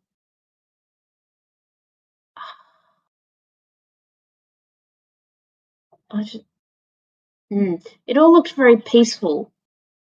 So, outside the context of a fight. And is it the end? I don't know. Okay, roll me your dice. Oh. that's a 7. It's Damn it. visions are designed to be confusing. All right. Fragments. There's a reason I don't use them too much in D&D, because if you're not careful, then you'll predict stuff that isn't actually going to happen. Yeah. But when it comes to this, it is a fragment. It's hard to say what happens.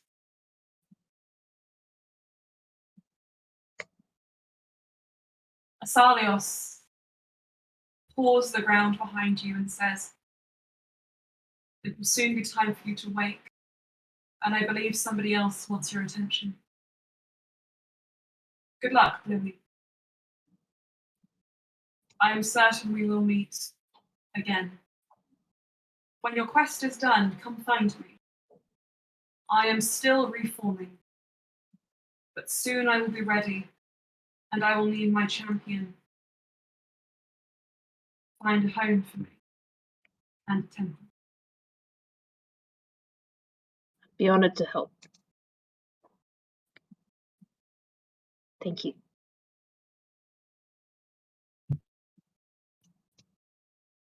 You're almost thrown out of the room. It's mental, jarring, like vertigo.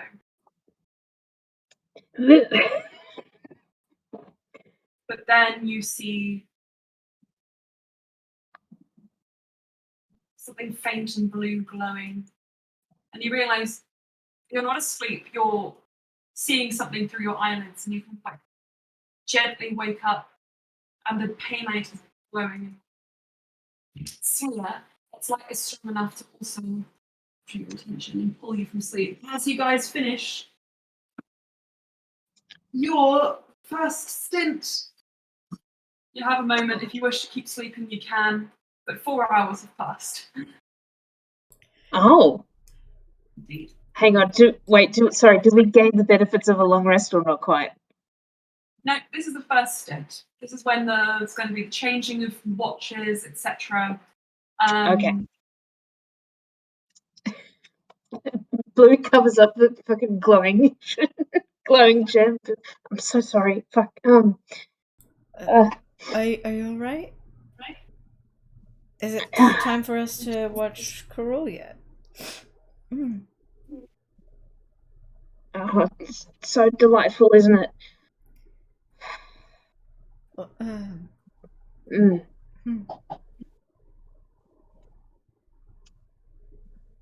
Do you reckon Carol can speak?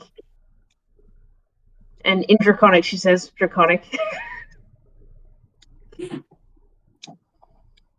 Sleia answers in Draconic. I don't know, but if you're happier speaking in this language, I don't mind when it's just us.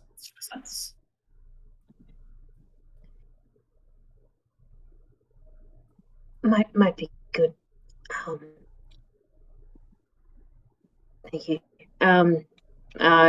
I think Blue would help sort of get Sleia up, or like, well, is it our watch? Is what Slea's asking, or or are we going back to sleep? Because I think we had the last watch. You do. No. So what's happened is in this halfway mark, otherwise you guys are going to be asleep pretty much the whole session. It's like the 4 hour mark. You're halfway to your watch. You can kind of hear people changing. Also, Loran kind of like in the distance. You try and block that noise out as much as you can. I'm joking, by the way. You can kind of like sense that you know how when you wake up in the night and you can tell that a certain amount of time has passed. Also, this light is kind of like disrupting your sleep. You're at the halfway mark and you've got a few hours to go, but I obviously want you guys to do something this session. So this is your chance to interact if you wish to. Maybe you've got a blue glowing stone. I do, don't I? Indeed. Well, this wasn't going before. I was maybe worried that this had run out of juice. You've run out of juice. I don't think you get juice from stones, Bluey. Magic. Oh, That I didn't say that. I'm so tired. I'm so sorry. I mean, shit. Do you need to keep sleeping? Oh, Or well, I mean, we'll sleep more, but you okay? You look troubled.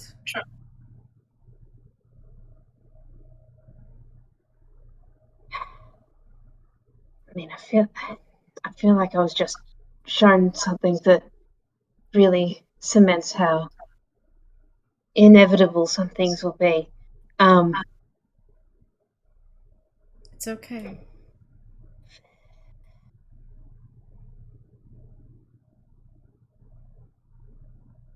Do you explain the vision, Louis? Bluey doesn't need to explain the vision for Slee. That to be Slea's reaction is the thing, though. Is it? No. I'm just saying. Yeah, Just no. so you know what the vision is.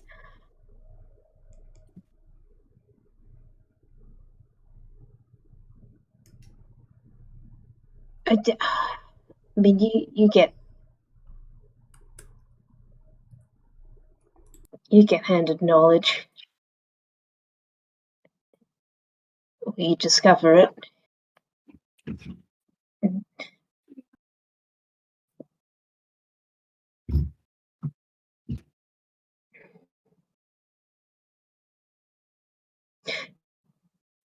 I think. I mean, I like. She doesn't want to kind of like. She doesn't want to harp on about.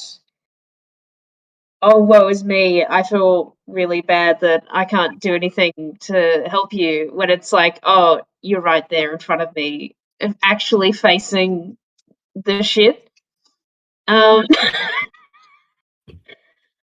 this is really right now. Oh, hello. I'm so sorry, but look at this picture. Delete it. No, it's for me. Delete my double chin angle. No, that's actually so funny. Please. Don't let that fall on your face. Are you comfy? Oh no. Listen, you know there's an ice pack in the freezer. Lily, pull. Oh, I'm sorry. Hang on. This is really. Oh, the raid, guys. It's so long. I can't believe I missed raid this much. I'll try and show you. Hang on. You might not be able to see. Yeah, I'm just asking it. You need to get the chair. Now it's been see it on being the thrown floor? away. Oh, hello. Oh, yeah, I want it. Give it to me. Yay! Oh, Lily, it's look coming how much down. it's raining. Wait. I'll go back. Oh. I don't know how well you can see, so I apologise if it's poor. No, it looks great. I need rain for my garden. It's dying. I know, our garden is also dying. So sad. But anyway, so Louis, Sleia, as you're wondering whether or not Pay Night has juice,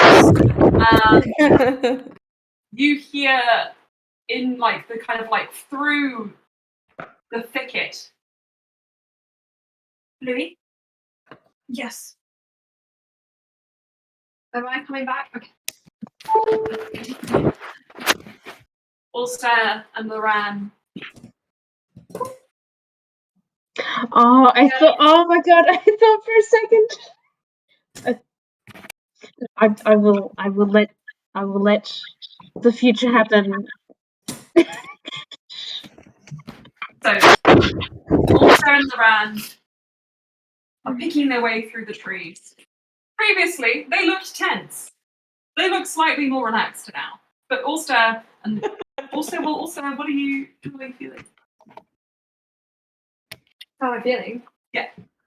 Um. After your conversation. Oh. Well. It's a good conversation. He's ready to go back to his watch. You notice that his hair has a few bits of dryad in it. Loran says, so, you guys still have a few hours to go. to Slayer and I. You do. Hi. Yes. Half the. I don't feel fully juiced up. We still need more sleep, I think. Well, I'm happy to do more watching and then sleep again. Sleep for the first time. I realised we did do this slightly wrong. Yeah, we did. 4 people sleeping Yeah. at this moment. Cass has fallen asleep or Sarah's has fallen asleep. You No, they're watching Karul. Yeah, can sleep around Karul. Anyway, but Titania's realm, time works in a funny way there. We're just going to use some. I had a lot to think about, guys. You all wanted to have conversations with Saraza. It's true. I got like notes from like 3 different people. Like, can I have a conversation with Saraza? What can we Sarah's your say? daddy? We love the Danes. But anyway, let's just say that all's fair, Loran, you were sleeping for that chunk of time when you were away from the watch as well. And we'll just say that that was 4 hours for you and 4 hours for them. So you're gonna stay awake and then you're gonna sleep at the very end. But you guys can keep sleeping.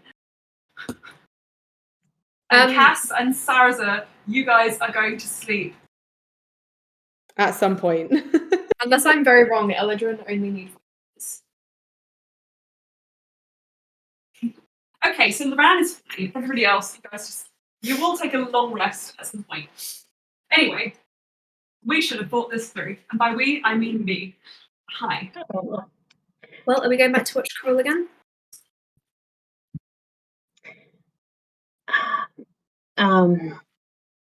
Also, you also notice the glowing blue. Right. So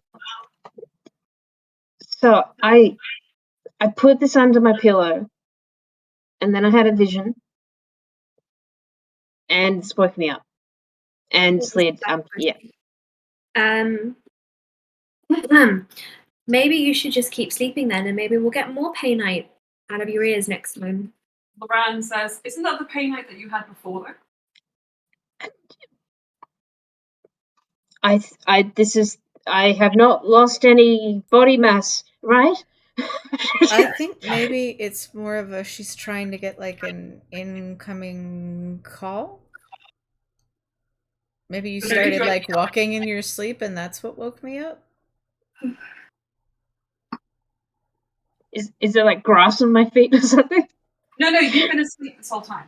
Yeah. Okay. Slea's just kind of pitching a theory of like, well, Bluey tried to like walk off with the pay night last time, so maybe that's what woke us up. Ah, the light of the pay night here this time, like. Yeah. Bluey, Loran comes over to you and says, I don't know much about pay night, but my instincts are telling me that you need to pick up the phone. Oh, okay. Ulster, let's stay here. I don't want to go and hang out with that boring fool person. Cass and Saraza need to sleep. Oh, You stay here, I'll go. no, you're not going alone. What's he going to do? Make fart noise. I really don't care. He's said enough to me that I really don't think he could offend me any further. All right, fine. And then I will come and join you once I've helped with this pay night. Ta-ta. Ulster wanders off. Don't go far. He goes to find Karul. Don't go far away. Louis, if you pick up the phone now, you kind of pick the pay note up and shake it to your ear. And you just hear what sounds like a pre-record, like a voicemail almost. As Alakis says, I could sense you were trying to reach me, but I can't reach you. At least, I can't reach you directly. You might be somewhere I am unable to go. I'm sorry. Good luck. You know that Titania's realm, like Sir Laras's mansion, is somewhat sealed from the outside realm. Okay, makes sense.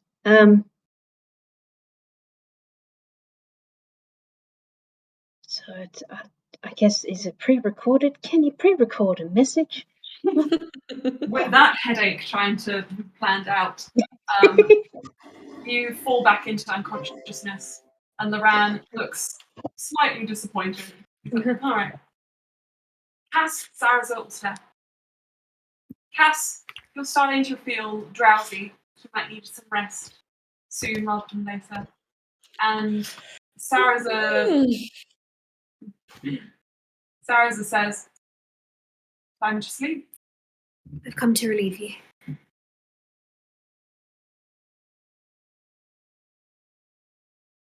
Shoot. Cass looks at Brian, notes the bit of dryad in his hair, and is like, He doesn't. He acts like he does not know it's there. You don't know if that's true or not. yeah, no, Cass is gonna like give a very knowing look and be very happy.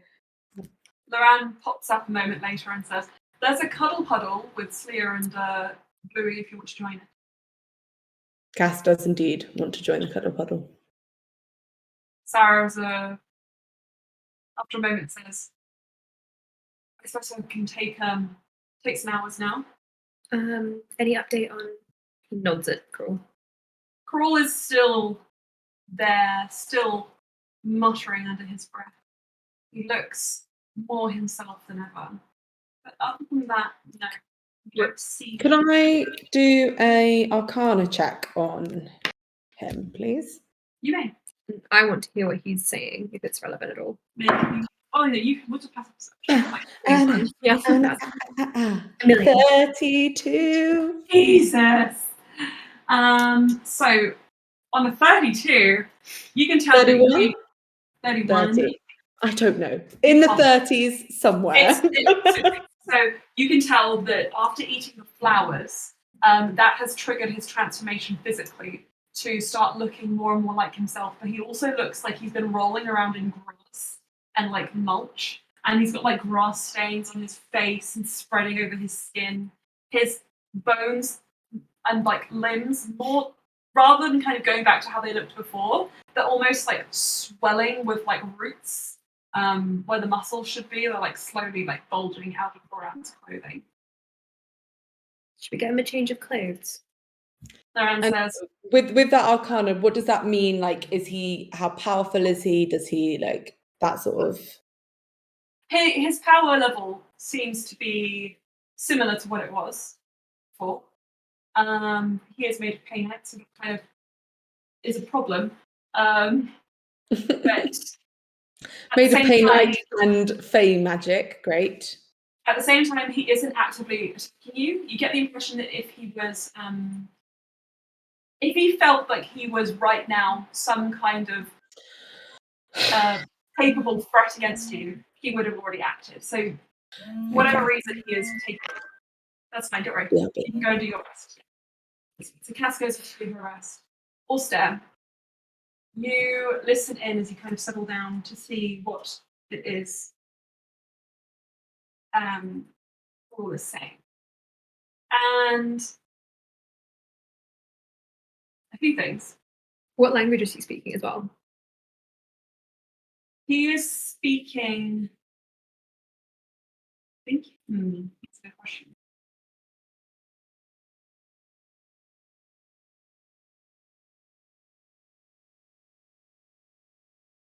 So you recognize words in both Sylvan and in Infernal. I can't speak Infernal, so I can just speak the Sylvan bits. Mm-hmm.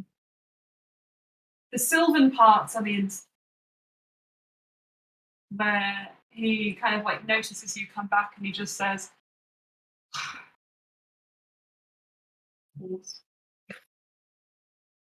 Right. And does Cass speak Infernal? She should do. Then before Cass leaves, Ulster might ask her to translate whatever he's saying. When he catches on to you watching him, he stops speaking, but Cass is able to capture just a few words. which sound like either a chant or He's calling for Daddy. Lorenz says, "Oh, little baby can't do anything without Daddy. Can't even escape Titania's realm." And Corey just says in Sylvan, "At least I have a little more freedom than some." "Do you? Ooh, ooh, ooh." But Cruel says nothing after that. He's trying, you get the impression, to fade slightly into the background while still satisfying his need to poke and pinch and jab at you guys. Also takes a seat. Well, we'll be watching him for the next few hours, so any changes we will communicate. Ran, also, the two of you sit there, and Sarah starts to plan for his own rest. That's of his things where he's been kind of just relaxing. Before he goes, he says, "Also, can I quickly?" Yeah. Also, we'll go to the side with him. He doesn't pull you far off, just far enough that it's a bit more private. And he just says, "Before I rest, I just want to say thank you for everything you've done. And before I met this party, I was at sea." I think Loran could say the same, quite literally. But in case anything, and he stops himself before he can finish the sentence and say, "In case anything happens." He just says, "If this is the last chance we'll get to have a proper conversation, then I want you to know that I love you. You are my family, my brother, and I'll treasure every memory. And I can't wait to make more when this is all done and your children are born."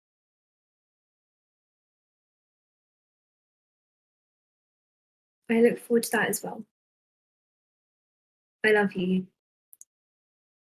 He gives you a hug He hugs him back. and holds you there a moment and slings his bedroll on tighter and says, "I think I'm going to find somewhere quiet." Also, will catch his wrist just before he leaves. And he'll lean in and he'll just say, "You know that he's going to kill me. "No, he's not. You know he'll try." I would like to see that. If only to watch him fall." I'm ready for it. And he'll let go. He kisses your forehead and then carries on. Not joining the cuddle club, but finding his own private area.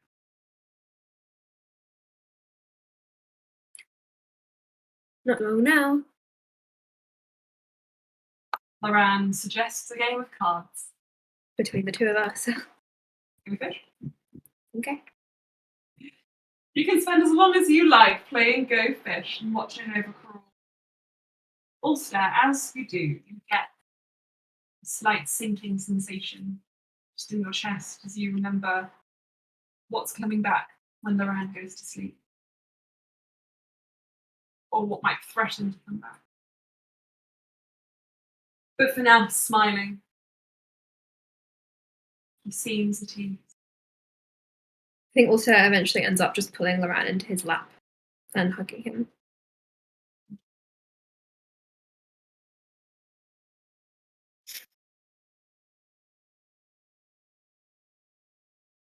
I think time passes then.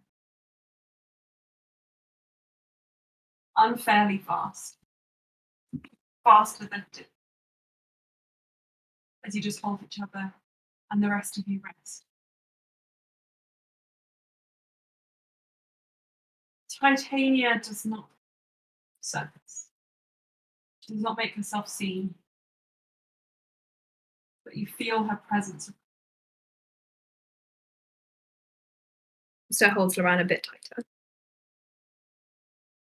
Cass, you feel it in your wrist where you've siphoned away the strawberry. Slia, Louis, in the earth beneath you. The creeping feeling of fey fingers trying to trap.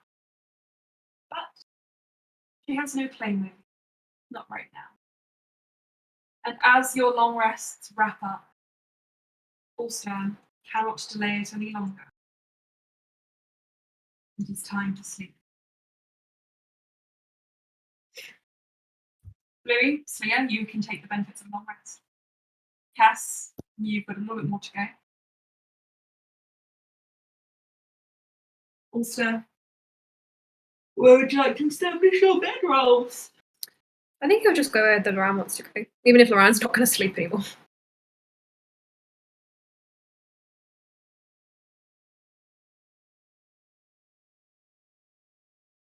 You settle down, Loran at your side. You both sleep.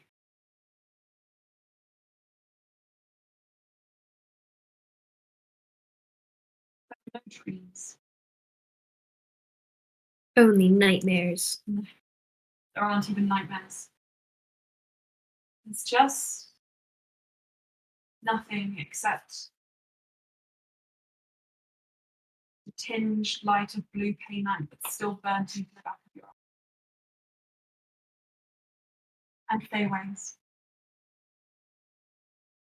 The rest of you are awake, you're hungry. The table is full for you again. Cass, as the rest kind of move around you, you're taking your rest slowly.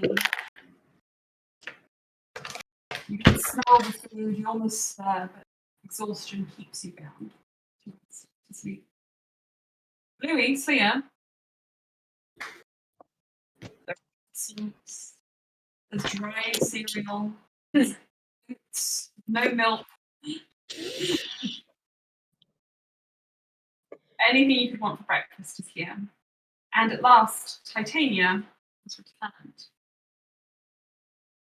They do look darling when they sleep, don't they?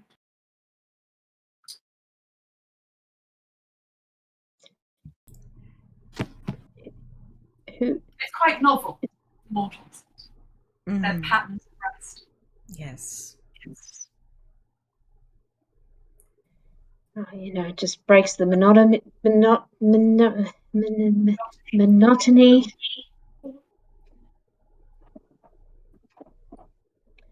I've always wondered where they go when they close their eyes. It's not for me to say. I've never slept once in my life. It sucks, bro. The most wonderful and terrible places.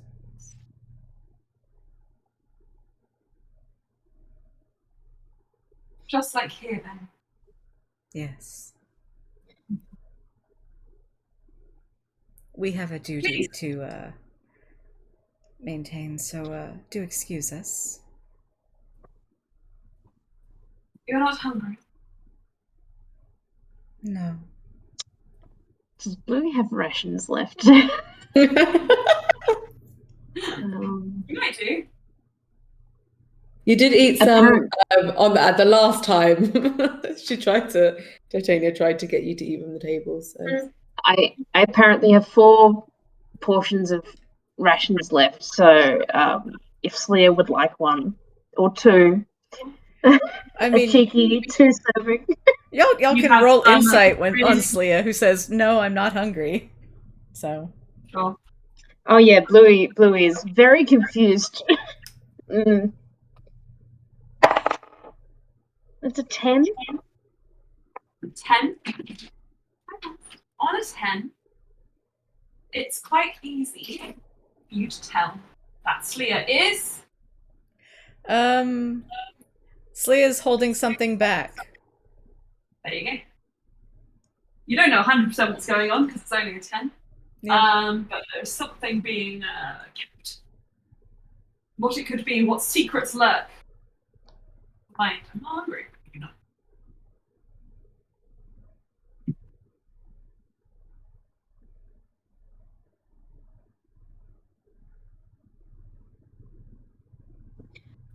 I mean, I could always take this with me. Should we Go watch Karul? Yes. We should relieve Ulster and Loran. You go and take your seats. You pull out your rations. looking quite meagre compared to the offerings on the table, but you know better than to eat those. All was quiet. And then, slowly but surely, foot by foot, he stands up. No, he doesn't. He's still grappled by Barry. Barry never got taken away. Okay. Sorry, Emma. Man, I'm gonna make a check. Barry is to grapple. resilient. Natural 20. Ah. I'm sorry. Mm. Like unwinds Barry with one pull and stands up. I don't believe we permitted that. I don't believe I need your permission. What? I can't stretch my legs. You seemed fine to let me roam free before. You take issue with that, Sleer. Blue will stand up too, just To be taller than him. yeah, she is taller than him. I want him to remember that. Is Bluey 6'5"? 6'6". Well, 6'6". Bluey's 3 inches taller than him. She like fully extends her neck to like reach that 6'6" height. Just like I would love to try to intimidate him, but You can roll. It's always worth trying. I will try. Fuck you, you motherfucker! Oh, that's only a 9. He's like, Okay. He's like, the truth is, you two are just not as interesting to me as the others. Yes, and we're still assigned to watch you, so sit down. Oof. Can I roll an intimidation check? You may. What I'll do is this. Oh no. Sorry, Is it 20 or 1? it's a natural 20 plus 3, Oh my god. so 23. Bluey's previous check, rather than a fail, was a setup for your intimidation check. So it's like Bluey like squared up, and then you speak, commanding, and Coral listens and says, "Well, I've not really got anywhere to go in a hurry anyway." Sits down, though he sits rather than on the ground. He sits on the root of a tree, which is just high enough in to be comfortably lounging. And he looks between the two of you and says, "You're just not so fun to talk to." I'm trying to think of insults, but I guess that is what it is, isn't it? You are not fun to be around.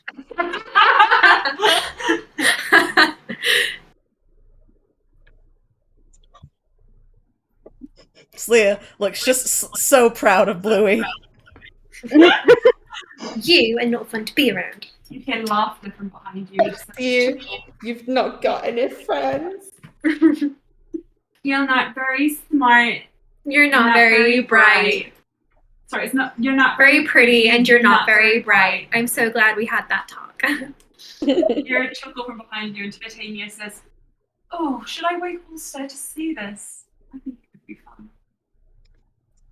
Don't you agree? Coral's only ex-friend. No, I think that would make Karul potentially happy, and I'd rather deny him of all of that. I suppose. That's fair. It's true. I bring such happiness to Coral's life.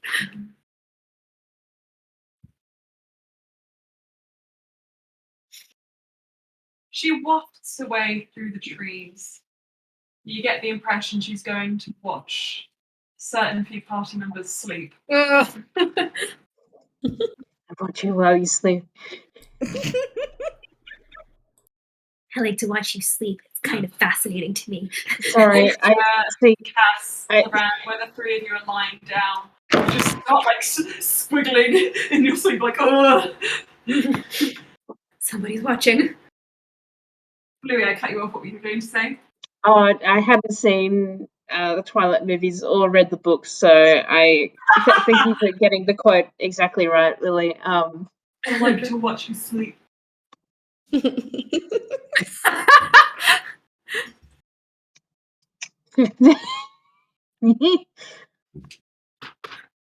like to watch you sleep. In the corner of the room.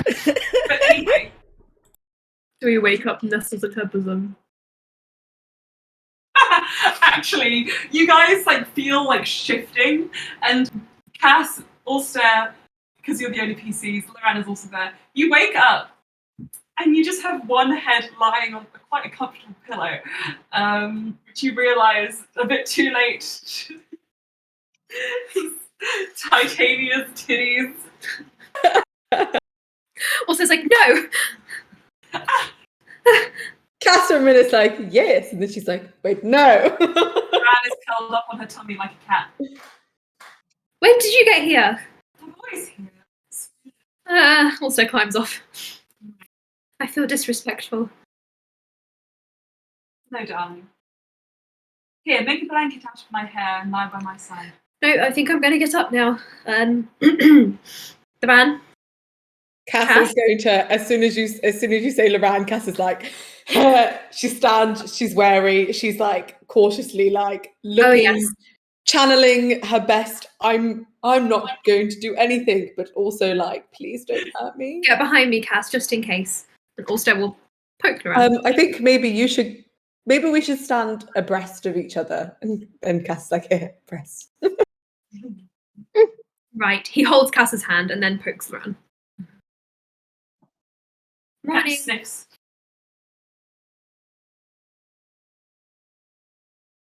Hello. Hello. What am I lying on?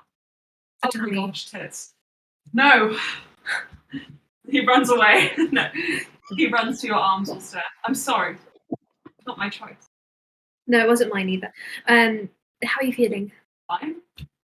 Normal. Cass, why do you look like you're about to run? How are you feeling?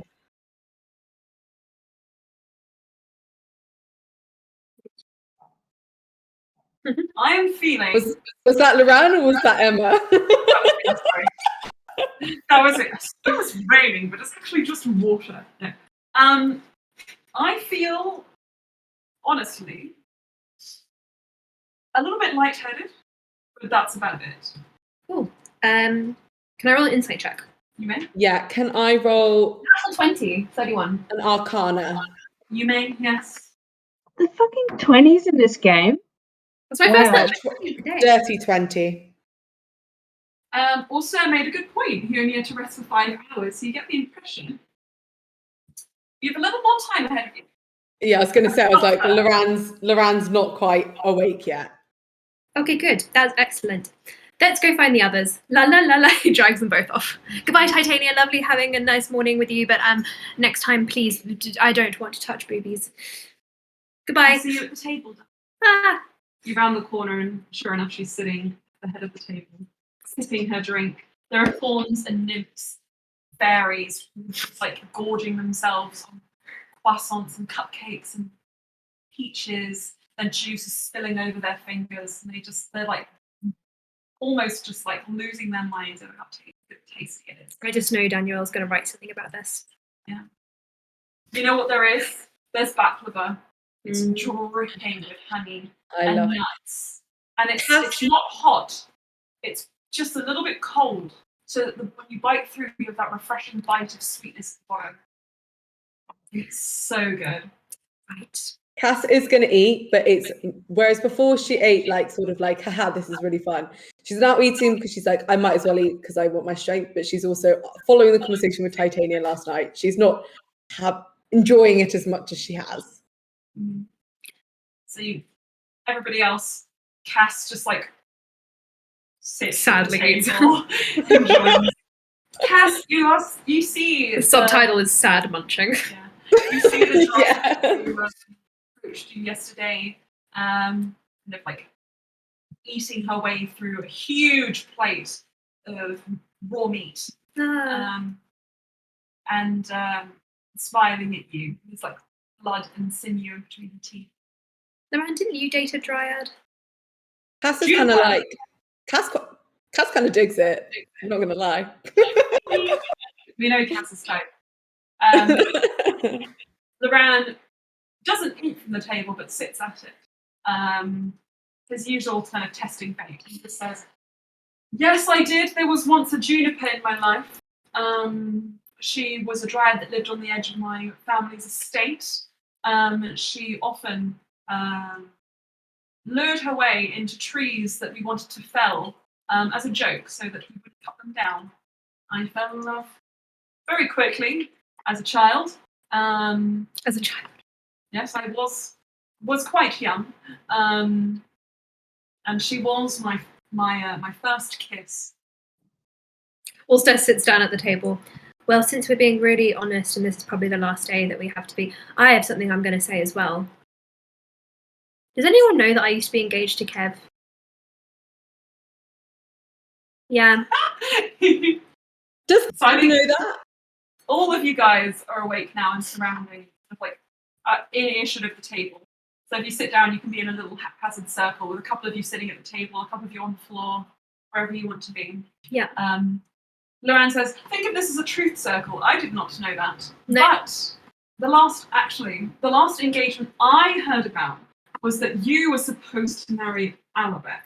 That is true because I was engaged to Kev pre-Kev, and I said no because I was not inclined at that time. And then I was engaged to Alabek later, and then I decided I just didn't like Alabek, and then called it off. And what's funny is, even when Kev became an option, I still, Kev just didn't do it for me. I just think of him as a really good friend. he's more his character. He's never going to get over the fact that I didn't go to the Winter Ball with him, though. Anyway, it's true. I can verify this. Why is Karul standing? Karul is stretching his legs, kind of like. I thought he sat back sitting- down. Occasionally sitting on the root of a tree, but wary of Sleer, only to stretch his legs when her back is turned. She doesn't turn her back on him. Ever. Okay, but he's sitting down on a tree. Why is he? He looks like Karul, but mulchier. Crunchy Karul. Crunchy Karul. Titania said, "It happened on their watch," and points at Sleer and. Yes, he broke free and is sitting. I think in that case, Cass has like summoned Barry back, kind of like back to her side, and she's sort of like stroking his head, and they're both glaring at Coral. I am not popular. No, I don't think you ever were. you are plotting to kill all of us, I'm assuming. So Yeah. Also, Sleia Somewhat. isn't glaring. She's just kind of like idly giving him the mum look, like, try something. Can Cass roll an intimidation check on Coral? You can do it with advantage, considering how well intimidated he was before by Bluey and Sleer. Okay, that's nice to know. Oh, yeah, 30. 30. He is like, "Gosh, guys, stop staring at me," and just kind of like shrinks back into the tree as if he could disappear like a dryad. But you get the impression he's not necessarily deterred from his quest. well, how are you all feeling? And this definitely includes Slayer and Bluey. Yes, you guys are right. The only one who's still asleep actually probably is yet to wake.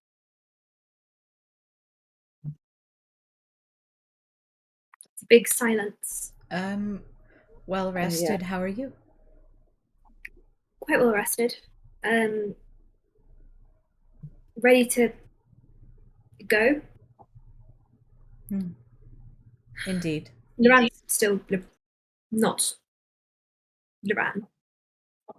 Well, he is Loran, but Loran, not Loran. He's still again. He's Yeah, not that's awake right. yet.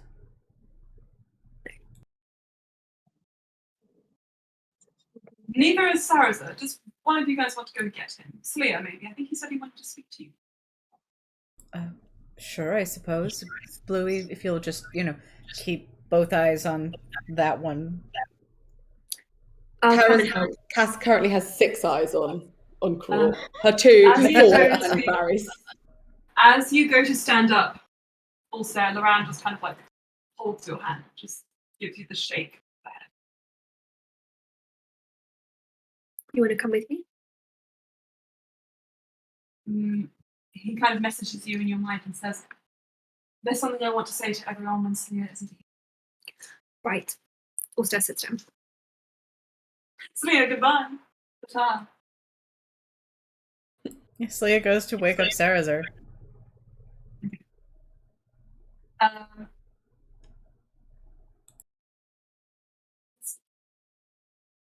Let's do that. Celia, Going to give Rajikatu. as you make your way over, Sarazar is just like asleep, sitting almost completely upright, leaning on his sword. And it does not look comfortable, but he is dead asleep. Sarazar, time's to wake up. He draws his sword. Where is it?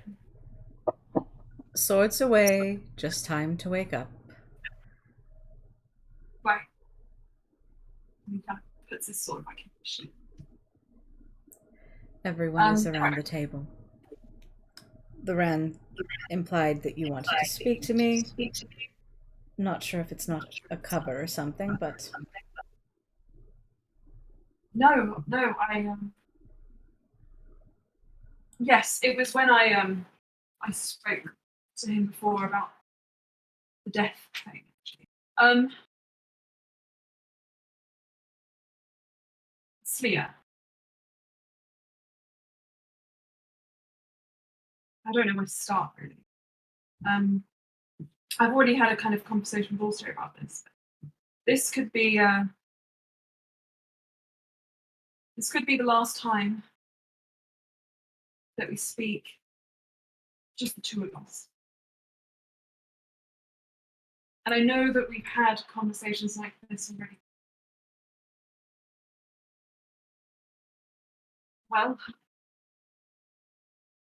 we've had time before and we don't have to now.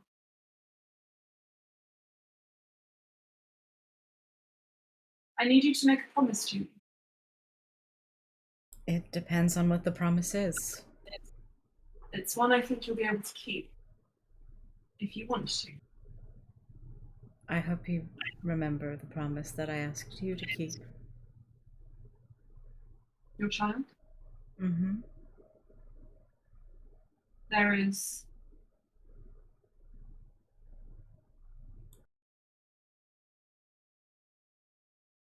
no way I'll break that. Thank you. I am I'm a man of my. I know.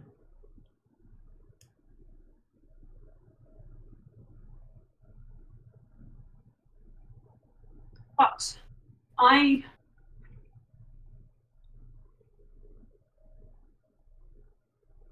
know that you believe you are going to your death, or to your metamorphosis into whatever your deities wish you to.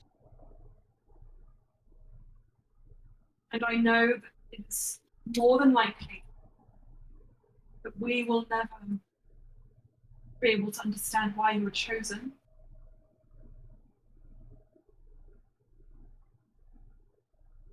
Even if I don't like it. And that there is no other way.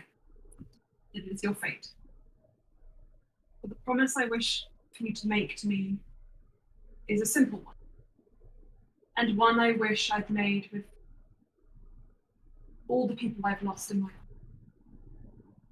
who thought that they were tied to some higher purpose. Celia, I know it is the 11th hour. I know we have already looked for alternatives. But if we find one, if there is another way,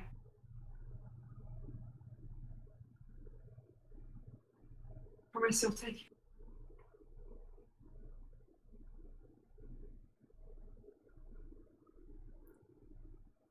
it. Promise. If there's another way,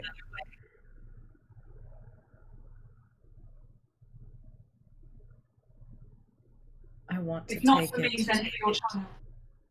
And for Inia. Your mother. All staring Cass and Joelle.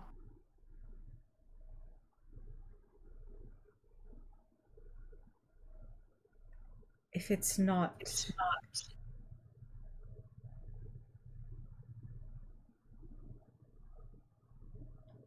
I want to take it. But I also don't want to doom anybody else to this fate. And if any method isn't right, I can't risk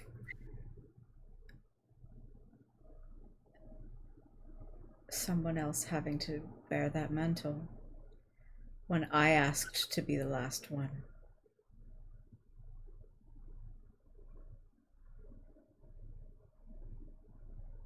So find me a surefire way and I'll do it.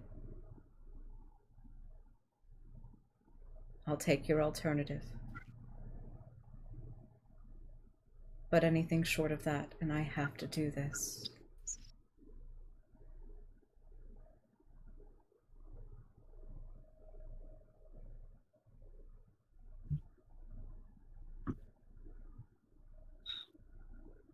All right then.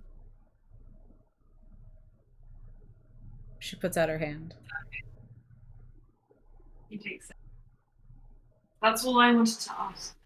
That's all I can ask. I have no magic to bind you. Your word is your word. My word is my bond.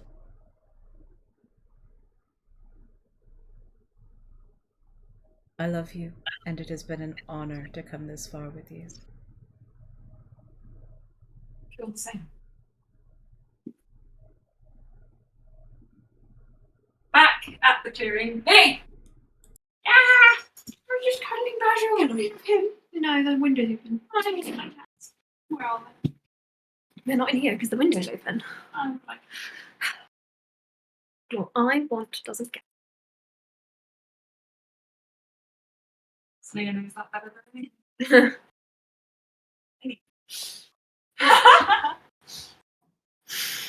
Loran says, as Slia makes her way away from the group. So we're not living her sacrifices apart. Don't think so. Great. Wonderful.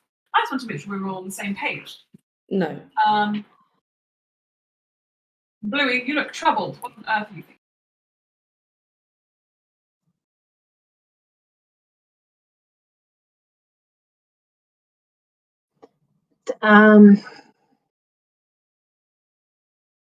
Remember the nice thing I did for you? Pay it back. Tell me. I'm joking, by the way. Fine. I mean, it was a very nice thing. Continuing to look at Karul, I think.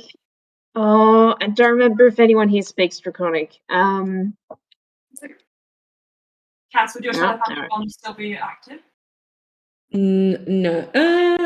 Yeah, but I didn't include Bluey in it. Okay. We can. I mean, seeing as we were all sat at breakfast, I think Cass would have probably set one up Okay. with everyone for the day. So, except for Titania. And Coral. So, And Coral. and cool, yeah. Bluey at least would sort of say, I had a vision. I can see into the future. It was a confusing it was a confusing one. I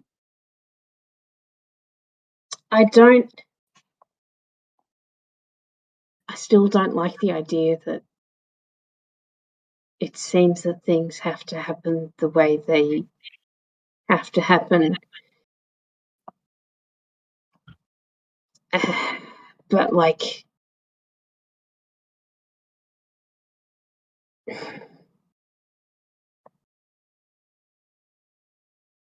Bluey, visions can be interpreted. They do not always mean exactly what they show. Sometimes they are figurative.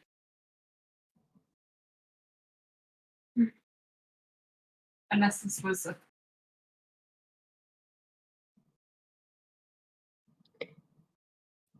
something that could not be misunderstood.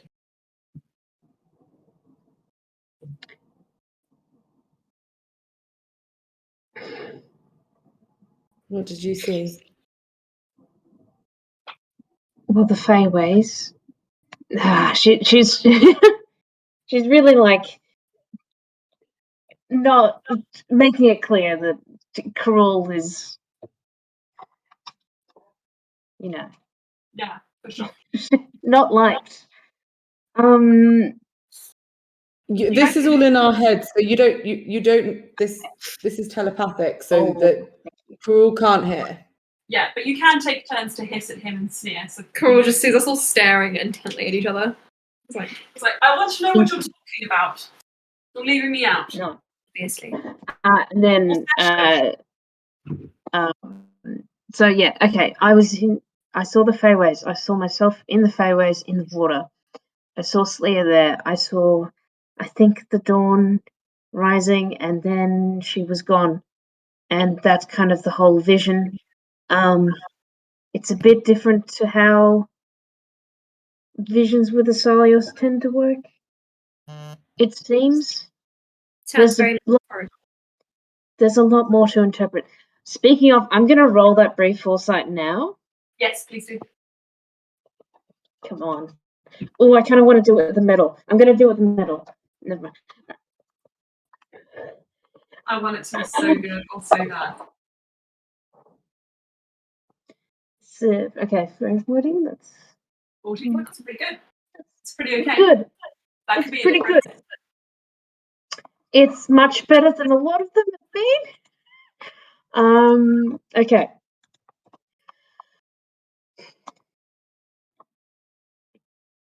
I don't know. I mean, Hold your hand upstairs. No singing.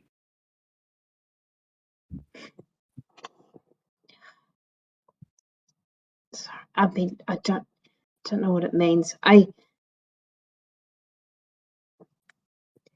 just, even if she has to do this, I just wish there was a way that it just wasn't a cutoff.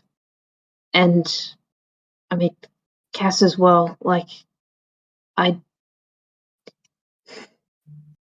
just. Well, rather than being defeatist, why don't we just hold out hope that things aren't what they seem, and a lot of these choices are beyond us and with deities? Loran nods. I agree with Ulster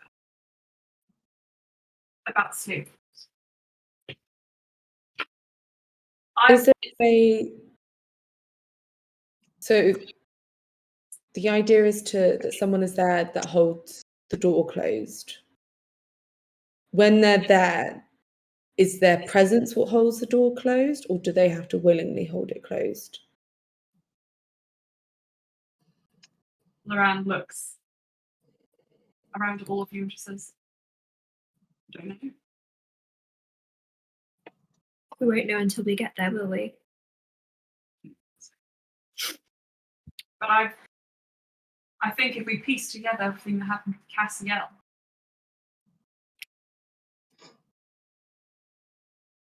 she went across the sea with Leoberos and didn't come back.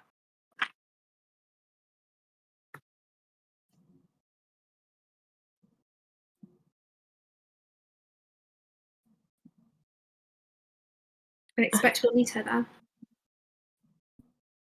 I suppose we will.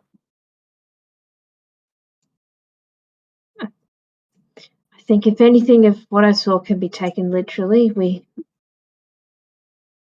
will have a moment where we're not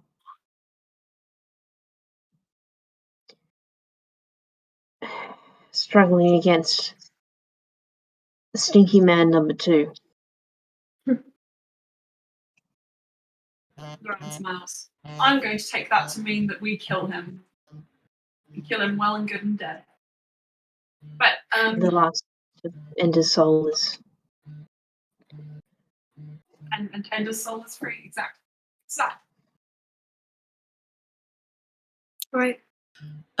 Sorry, before we go on, can we have retconned that before we go to sleep, so that there's no spell slots missing, that Loran messaged the Temple of Bahamut with yes, that's fine. Pikachu's quest. Just because I just realised we hadn't done that, and I didn't want to eat into his spell slots for this side of the long rest. That's fine. So he starts this sending. He sends it and he says, "There's no guarantee that this will actually make it through." At least we tried. At least we tried. And therefore, no one can criticize me. Hee I think also will say at the table, then I think all we can do is be in agreement with our sentiments and prepare against what we do know is going to happen. And we're going to face Elijah. Something is going to try and come through that rift. And Karul will probably try and kill all of us. Specifically me. Are we prepared? I don't like that we're going to have a threat at our front and at our back. She looks at Karul. Can't do anything to him. I was thinking, but there's no way to really neutralize him. We do something to him, it happens to Loran. just so we're clear. Because is he staying here? No, I don't expect he will. He gives a very distasteful look at Coral. I think he's going to do what he wants. But he is bound to here, looking at how he looks. Even though he didn't technically eat the fruit, his body is part of this realm. So maybe Titania, who has he be been bound by it. here this whole time, but not listening because she can't hear you, leans forward and just swirls her drink and takes a sip. I think Cass will turn to Titania and be like, is there any way to... Karul is yours. She looks at his body, which is just very vegified. Is there a way to bind him to this place? He is like you. His soul doesn't belong to Titania.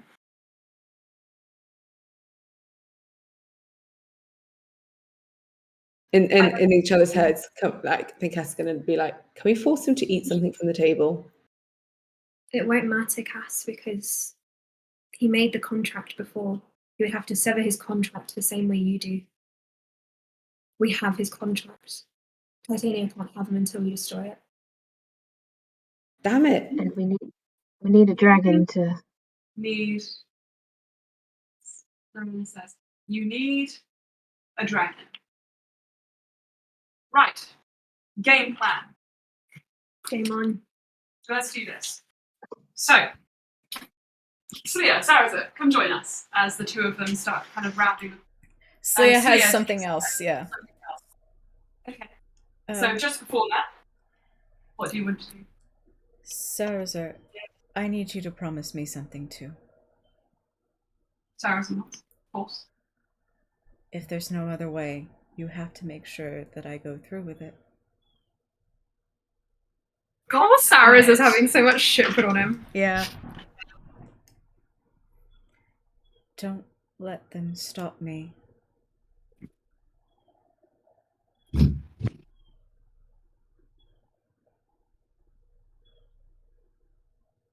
Because I know they don't want to see it. Sarrazin nods. But somebody has to hold the sky back. Yeah. Yeah.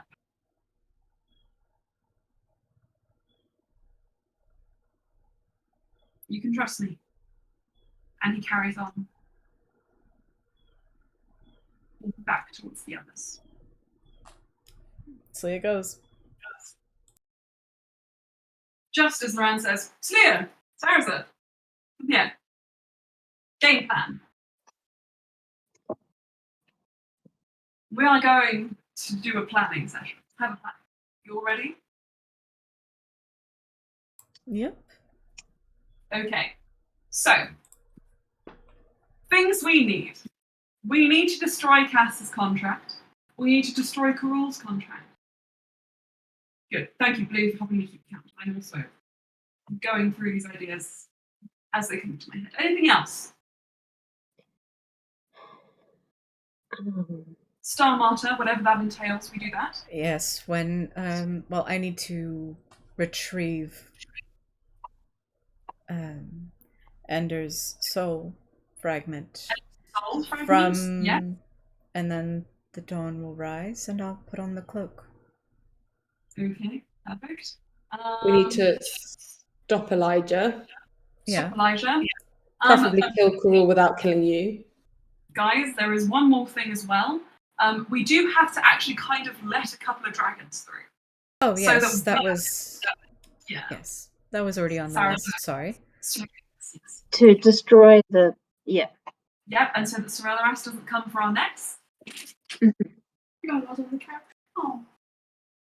Do we know which dragons we are letting through? No, but, Loran says, we could perhaps devise a way to call the good dragons to us. What do you think? How are you going to do that? I don't know. I could Alstair, sense them. you could become a dragon, so maybe you can call them. I can try. It's Okay. a thought. And Bluey is quite dragony. Maybe with Bluey and Alstair Everybody combined. Please roll me an intelligence check, please. All stay, you get Advantage. Who's rolling? Sorry? all of you intelligence. They were both very good. All of us. Okay. That's a 19. Okay. Mine's a 21. Okay.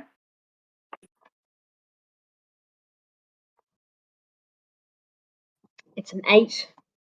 This is my third 8 on the dice today. Okay. Mine just swapped dice, Anna. They're all different. They're all different dice. Actually, they're all pride dice as well, so how about that? Not very prideful of them. Mm.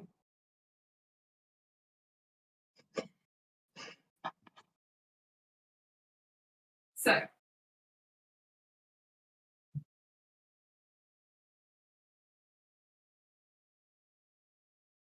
With your intelligence checks as well, you remember that Elijah, wants to bring this down so that he can get Tiamat. Good. Ulstan and Smear with a 21 and a 19. The two of you kind of share a look. And then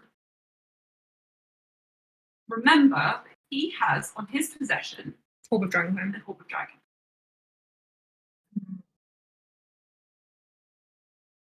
If what Loran kind of vaguely was able to discern about the Orb of Dragonkind was correct, then that can be used to call dragons to the other side of, to its area, essentially. However,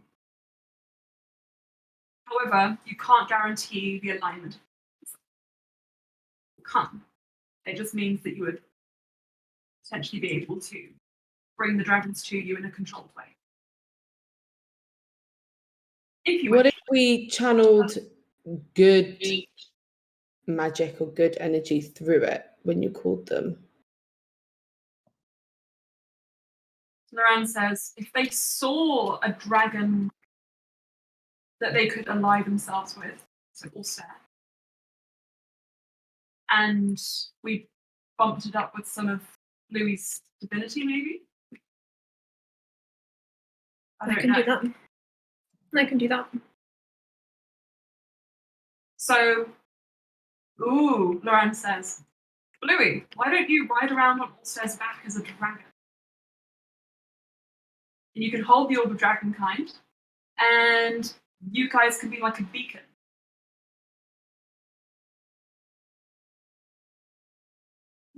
Loran starts writing notes. I'll have to turn into a metallic dragon, right? Yes, I think that's correct. Would a silver dragon work? Because my color palette's a bit limited. He points at his face. A silver dragon would work. Cool. I am looking up dragon alignments 5e because I've totally forgotten. Metallic is good. Chromatic is bad. And then there's also some that don't fit that binary at all, which that's just me. Kind of making it less less of a dichotomy. Okay. Then we have a dragon plan. We need to get the orb of dragonkind off Elijah. Dragon plan. Now, That should stop Tiamat coming through. Yeah. What about him and the fact that he has been chanting, possibly to Elan?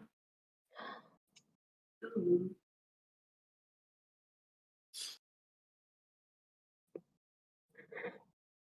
He's like, oh, God's sake.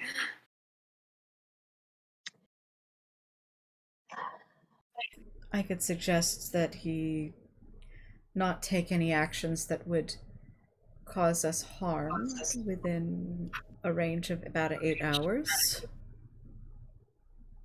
You could. Loran says, If I can get into his head. he is powerful. If you don't feel you'd be wasting it, I think it's worth trying. All right. Is there anything we can do to help? Could we distract him so he's less on his guard? That'd be good. I only have 3 tries. Because otherwise he'll empty his mind purposely. So, Sleia, what ability are you using to do this? Sleia would like to channel divinity, to use essentially the ability to do a spell slot free suggestion that auto works if she can get a detect thoughts off to get into his head. Hang on a sec. So I just need him to roll a What if, as a distraction, I jump across the table and act like I'm going to hurt him? I won't actually hurt him, but I've been suitably staring at him like I want to kill him all day. And you notice that Cass is not really like her and Barrier. She's very much like Evel Knievel, like. So it's not. Was this communicated telepathically beforehand, or is this? Yes, no, yeah. This is Sleia would not be planning about to jump you out loud. Yeah, no, this is all in the head, and then you guys can like act to stop me, and in that chaos, Sleia can try and get it off. I think Blue's, for her part, is going to just try and like really intently just look at Karul, and it'll be too late for her to see. Oh no! Oh, Cass is trying to. And I can just. I mean, I'm sure he'll do something to me before I can get anything to him, but I'll just pin him. Mm-hmm. What do you think? I could hold an action to try and grapple. I don't really think any of that's necessary. I'm just going to ask him to. Some wording help might be nice. How would you specify do no harm, cause no shit for a duration of 8 hours? Or is that good enough? So yeah, just so you know, the suggestion doesn't automatically succeed. You would have to roll wisdom check again. No. The if it, I double checked on the thing. So it makes a wisdom saving throw. During that time, you can cast suggestion as an action. Yeah. Without it being a spell slot, but suggestion itself is a. No. I'll send you the text. I have to do it over Discord, but I'll just put it in the group chat.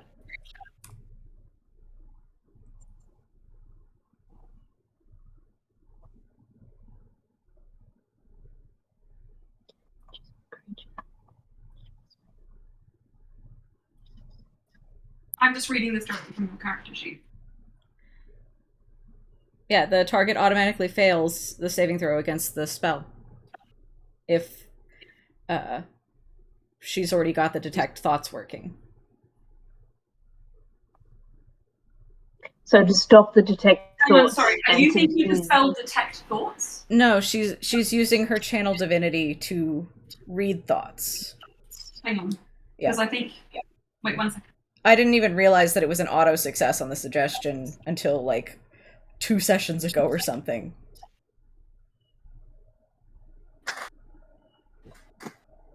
Hang on a sec.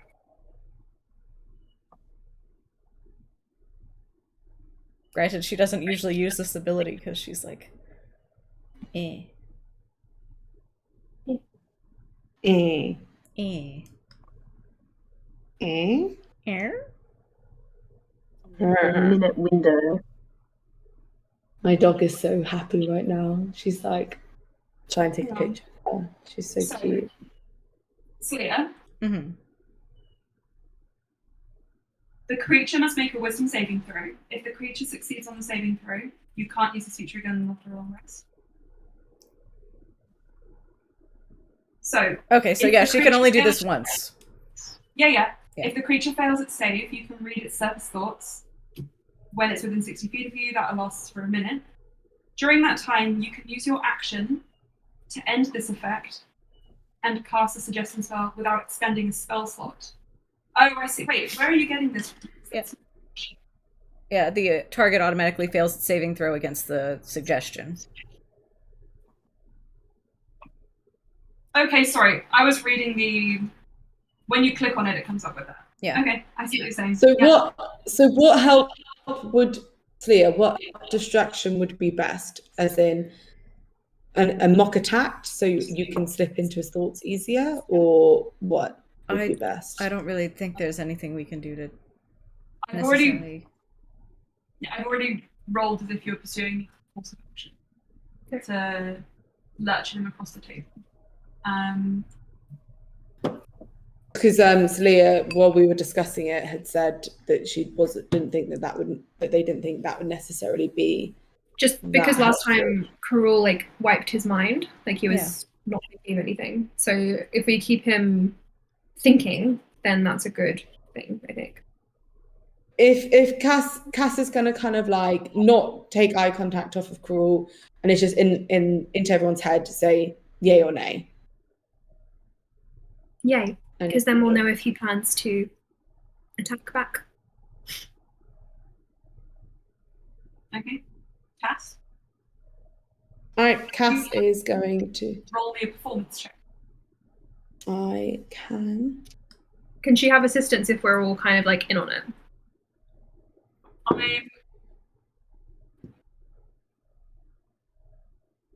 I'm going to say it's a straight check for this one, just because this is supposed to be like a surprise attack. So if you guys try to do anything, there's more chance that he could succeed and see. Dirty 20. Okay. You two are at an impasse. You rush over the table. You launch as if you're about to strike at him. He sets his gaze upon you. And I assume whatever attack you're thinking of, you stop it just before it actually lands, unless you want to actually hit. No, so what I'm actually going to do is, because I'm assuming, where is he? He's sitting on the tree. I'm going to like basically barrel into him and knock him off the tree and pin him down. So I'm not actually going to like hit him or stab him, and then I'm gonna like, yeah, but like pin him down, and I'm basically gonna be like, what are you planning? Okay. Loran falls off his chair. Ow! Oh, also captures him. I'm sick of your games. Cruel says, I'm waiting. When you leave, I leave. That's my plan. Easy. You think I'd take it from you? It's quite obvious. Just stay a cast as well. Does Leah? Sleia is channeling divinity. Okay. He'll make his wisdom saving throw. Sorry, that was blocked. So, it's quite high.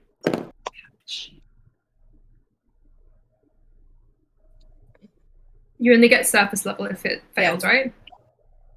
I don't think it works at all if she fails. Yeah. If it fails. Yeah, it's not quite like the actual detect thoughts spell.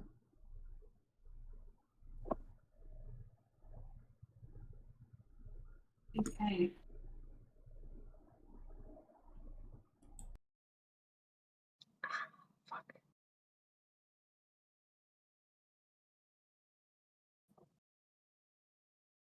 What do you want to know? What are you planning, right? That's his answer. It's as clear in his thoughts as it was on his lips. Wait, he failed? Yeah, baby. Sorry, you can't see the grin on my face. Oh. Do we get any other images for what he's planning? So, this is his surface level thoughts. Sleia, he was being forthcoming. Do you push any deeper? You don't plan on interfering at all once we're where we are? No, I plan on trying to kill you. He says out loud. And he fakes it at the same time. How are you going to do that? Probably by aligning myself with whatever's on the other side. What if it doesn't lie with you? I know it does. Are you talking about Lan? Sleia. Yep. He's being forthcoming. And he's looking at you when he speaks as if he knows you're in his head. And he says, I was already willing to answer your questions. Oh dear, Because but this isn't what that's about. my answers won't change what's going to happen. No, they won't. Because you will do nothing at all to interfere. No actions to save yourself, to kill any of us. Nothing. Sorry, she wouldn't have said to save yourself because that would go against the spell, and she knows. I'm sorry, Sleia, you can't take it back. You had a time. You said to everyone, help me figure out the wording. Yeah. You've said it now. Her command for what the magic is weaving into is you will take no actions. I think you did say it, though. Cruel says, that sounds pretty unreasonable. Okay, Even if I do nothing, all I'll be doing is watching the lot of you die. And if we die, we die. Well, seeing it's failed, Ulster will get up and walk over to Cruel, and he'll point the dagger again. If everyone's plan comes to pass and Loran does end up dying, why are you shaking? I'm full of energy. All of a sudden. Then Ulster will point the dagger right at Cruel's throat. Then there's nothing to stop me from killing you right now. We'll just bring Loran back, right? Titania, No! Titania smiles. He's mine after death. Loran, I don't think he'll be gone long enough for you to snatch his soul. He's already here. His body, yes.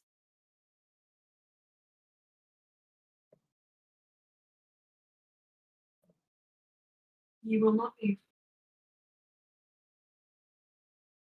Then I'll wait until we're in Pheiweyes, and he'll put the dagger back at his belt. Titania smiles. It sounds more reasonable. Well then, Cruel, you don't have very long. He nods. I know.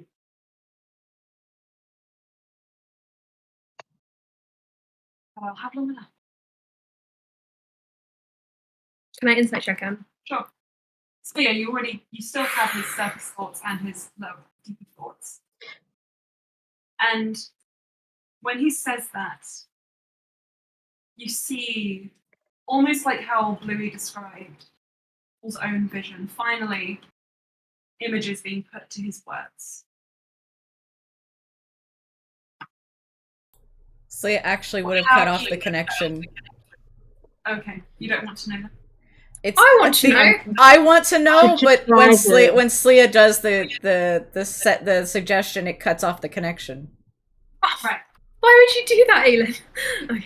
Because it's playing It's part fair. of the- If Slia's suggestion didn't work, then I gotta play. If Well- I'm playing by the rules, fair is fair for everybody.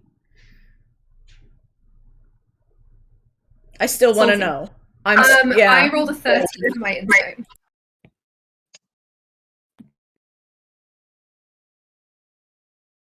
Your insight. What exactly are you trying to get out of him? When he says he'll have long enough, what is he feeling about that? What am I infer from that? To kill everyone, to get Alana, to do something specific?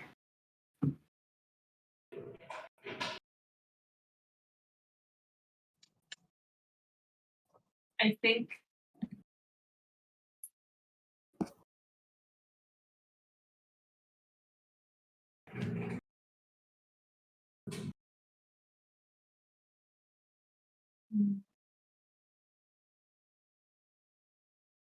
when he says that, he means long enough to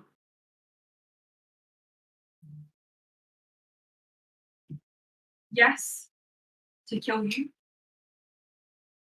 And when he says that, you get the impression it would be you first. Or at least you or Loran, whichever goes down easier. Or maybe it's the other one. I think Ulster can't really help himself at this point, and he's going to try and tackle Cruel to the ground. He's already on the ground. Yeah, he gets on top of him and he holds the dagger again. It's like, I just really want to. He presses it against Cruel's throat. You remember the feeling of Titania's boobies. No, I'm joking. Of Titania holding you.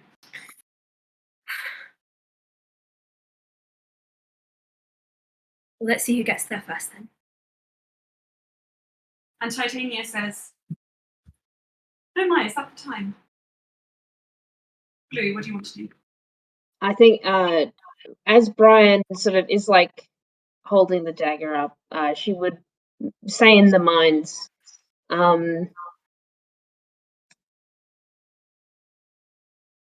if and when you want to kill him, I can try and help spare Loran, referring to spare the dying cantrip.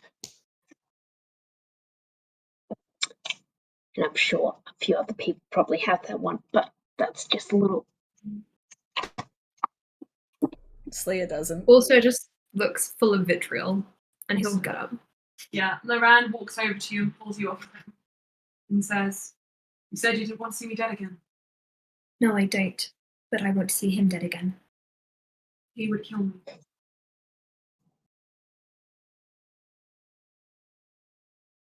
You know it. Don't be hasty. I thought we talked about this. Then let's just go. Titania wafts from the table, and she puts her hands on whoever she comes into contact with first. Slia, she trails her fingers through your hair and wraps it in like a loose rope around your shoulder. Cass, she plucks you off of Cruel. Bluey, she gathers you close. And then lastly, all stand around Saracen, your bundle by her sides. She starts moving, taking you away from the table towards the meeting grounds past the beheaded flowers. And she says, he can move. He has power. But his power is like a parasite.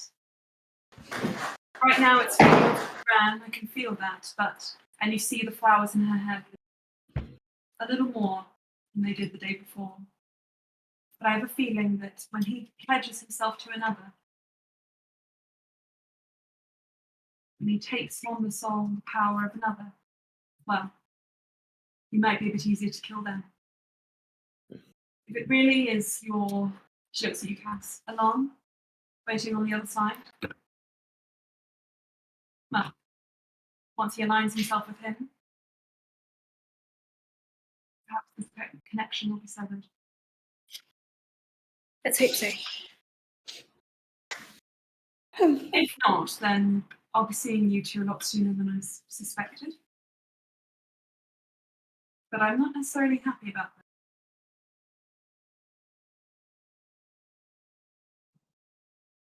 I cannot control myself like that. And I am sorry. Let's go. Acantha, when you're done on Pheiweyes, you will come to me. Make sure you say your goodbyes before then. Cass will nod.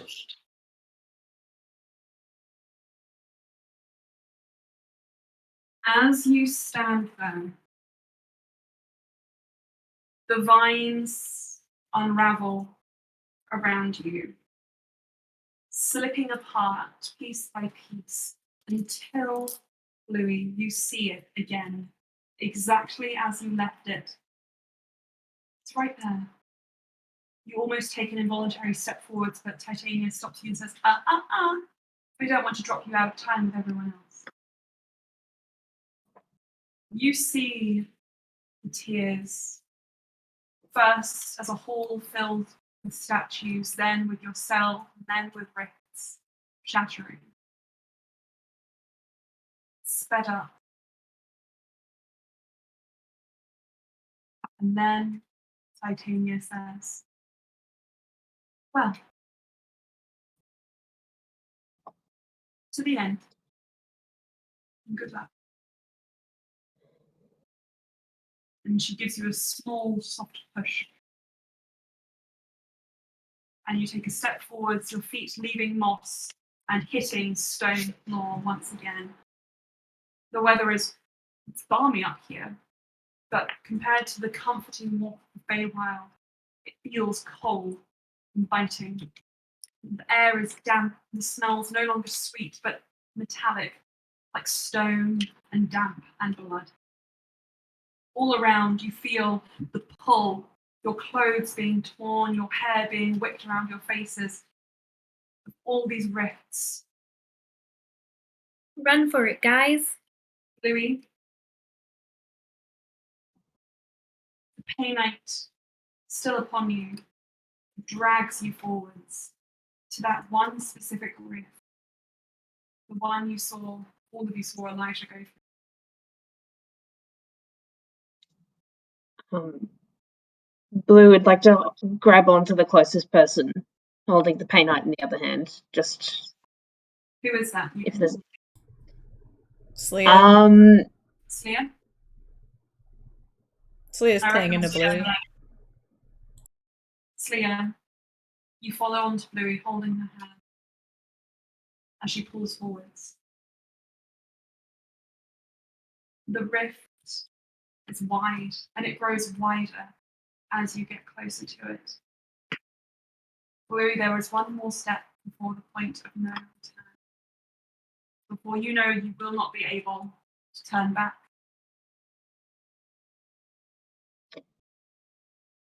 Are we all together?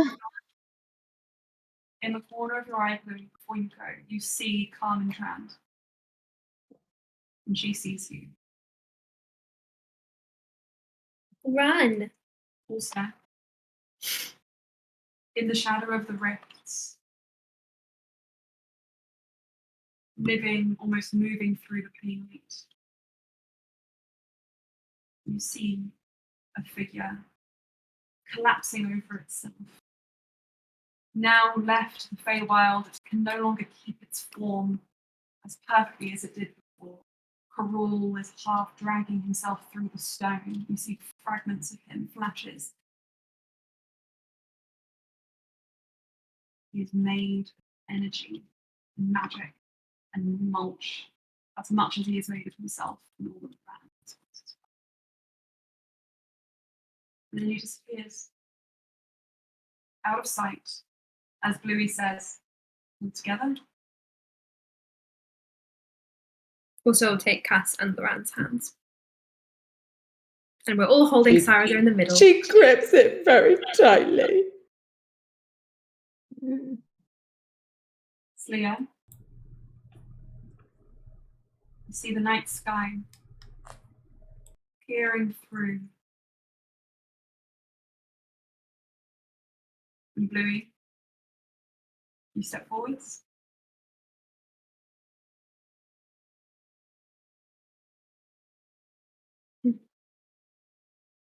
What do you guys think as you make your way through? Run, Forrest, run. Here we go.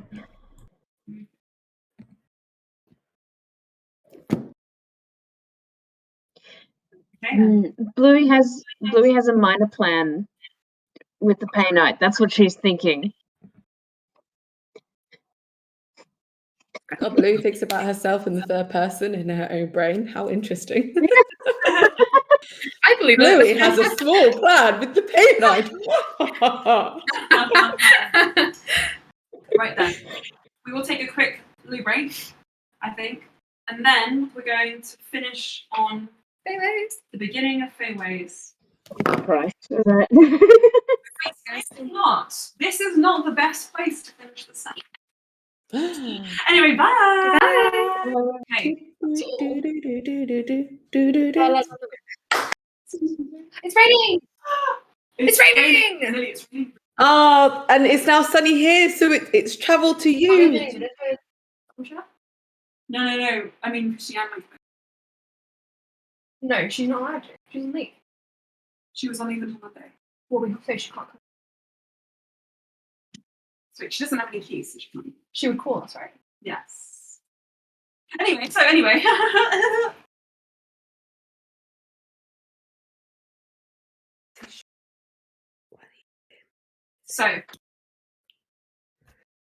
Stop staring at me.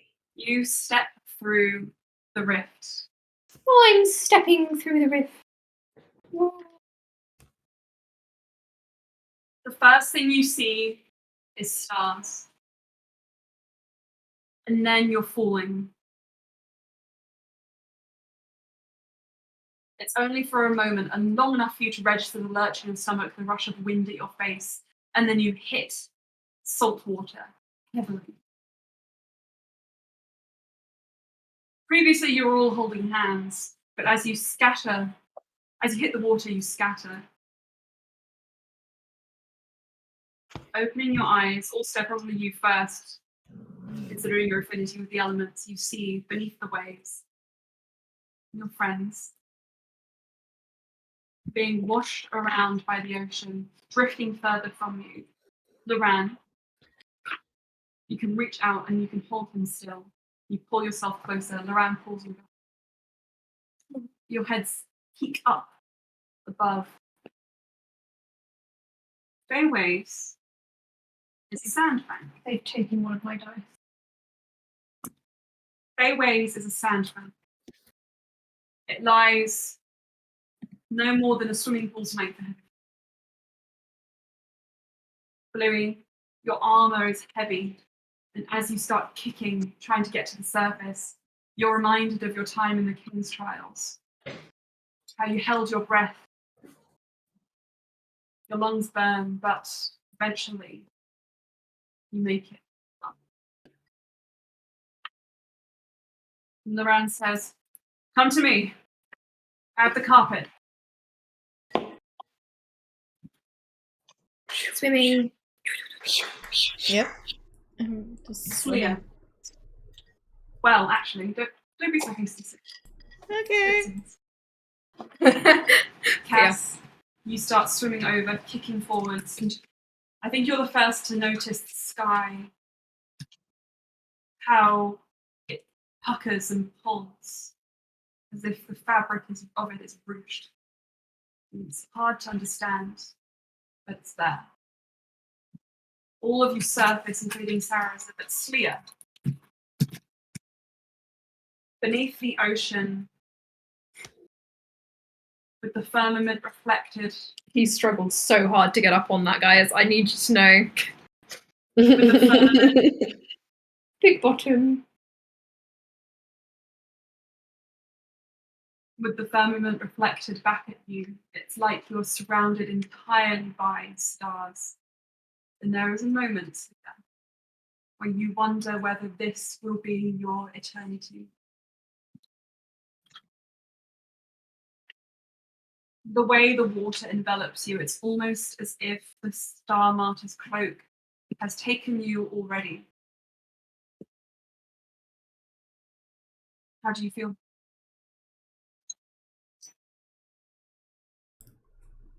The heartbreaking thing of she's like, I'm home. And then you feel a tug.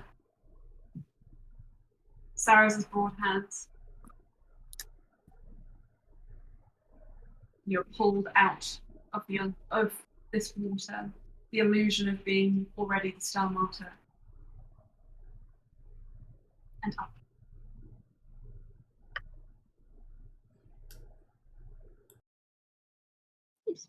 Is there any breeze here? Like, is it quite cold as we exit the water? You swim forwards, you eventually get to a point where your feet meet sand and slopes. And as you stand, you kind of register your surroundings. And Bluey, there is no wind.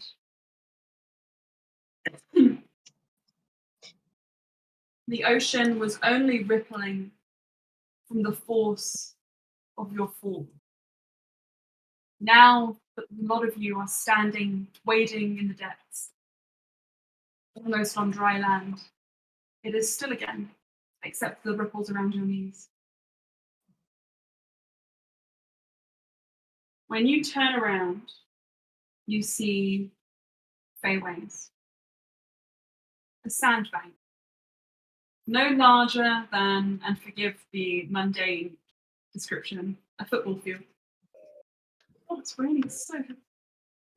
Nice. There's no laundry on the line, is there? No.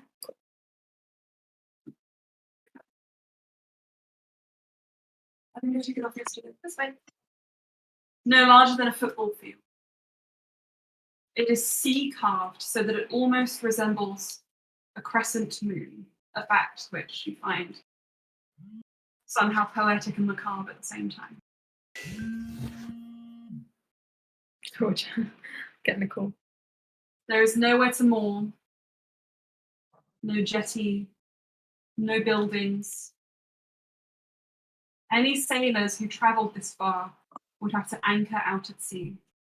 But the longer you look around yourselves, the more you realise, no one ever got this far.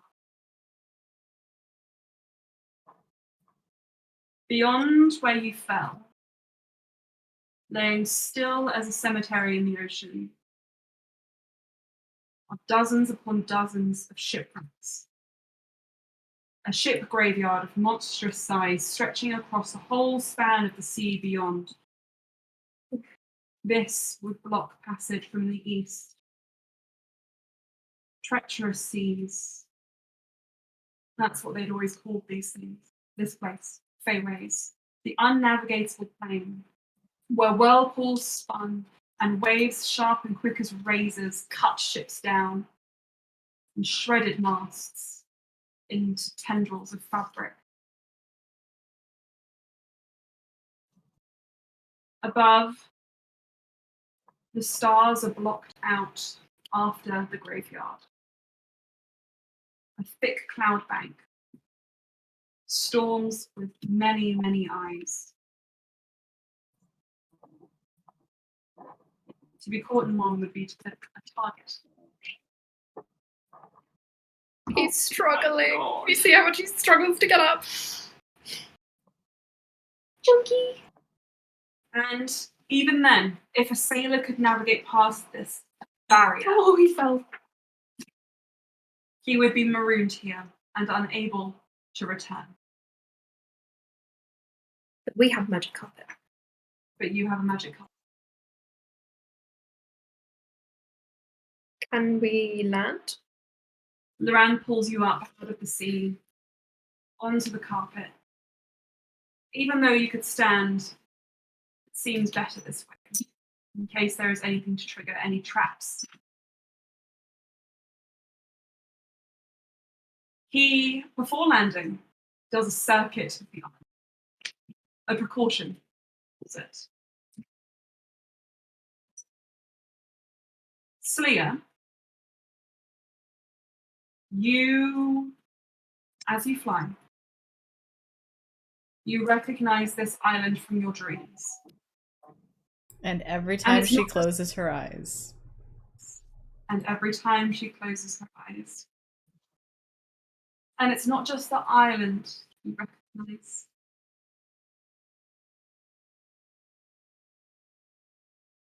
Footsteps. Leading from the sea towards the center of the bank. Your own. You recognize them from that time when you met Cassiel. You do.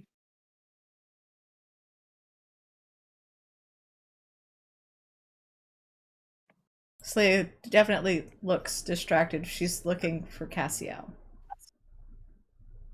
Loran, noticing you, says, "Do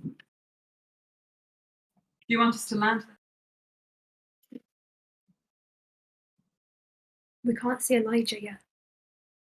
Everybody make me perception checks, please. 26. Nice. Nice. Good. Good, excellent. Dirty 20. Slea just kind of points since like those are my footsteps where I met her before. Bluey, 19. Cass, 24. You all see the footsteps. And then you look beyond for Elijah. You do not see him. The sandbank is unremarkable. Except one thing. Except.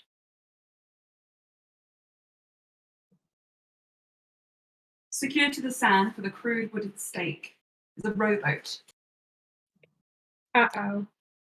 It is sleek and clean, stocked with nets, as if it's been freshly assembled. And it looks as if it can take off at any moment. There are even ration packs, oranges, fresh, not rotting at all. Oars, everything you would need to leave this fleet. And there are seats.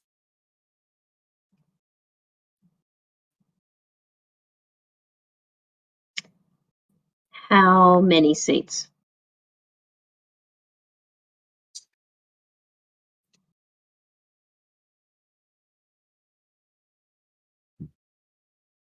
looks like Sorry, would you repeat that? So, 5. So not enough for all of us. Can Enough for I also everybody do a except perce- Slia. could I also do a perception check to see if Karul has followed us through? I'll carry over your 24. That's pretty good. You do not see any light except for you yourselves. Okay.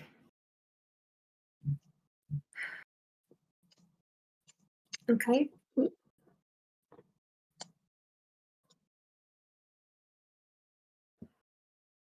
Should we do a lap of the island? Won't Okay. Elijah be coming to Cassiel? Loran points to the ships. There are plenty of places he could have sequestered himself to wait for us. If he's not come yet, might as well prepare as best as we can. Wait. We're on the same plane. Also, I was going to try a scry. And I think it's -7 from memory, Natural 20. but Brian, do you want that changed? Or I feel like you could use it for something life or death.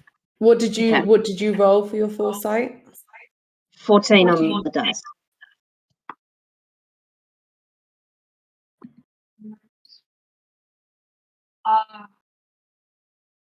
Wisdom save? Yeah. +7 wisdom. Bitch, So sorry. bitch man. Let me check it is a 7 now, because it might be more. Not one to lose so easily. What's your spell save? Is it like 18 or is it higher? 19. 19? Oh, Jesus. Okay. It's literally the only thing he could have rolled other than a 19. Actually, Emma, it's a -9. -9? Yeah. So I do win. What makes it a -9? Yeah, you win. Because you know the target well, and we have possession or garment. What do you have with it? No, wait, we have body part, don't we? We have blood. Yeah, we have blood. You have blood. So actually, Everyone actually has it's blood. -15. Hey! Hey! Get him! Get him! Sweet, sweet. Good thing I checked.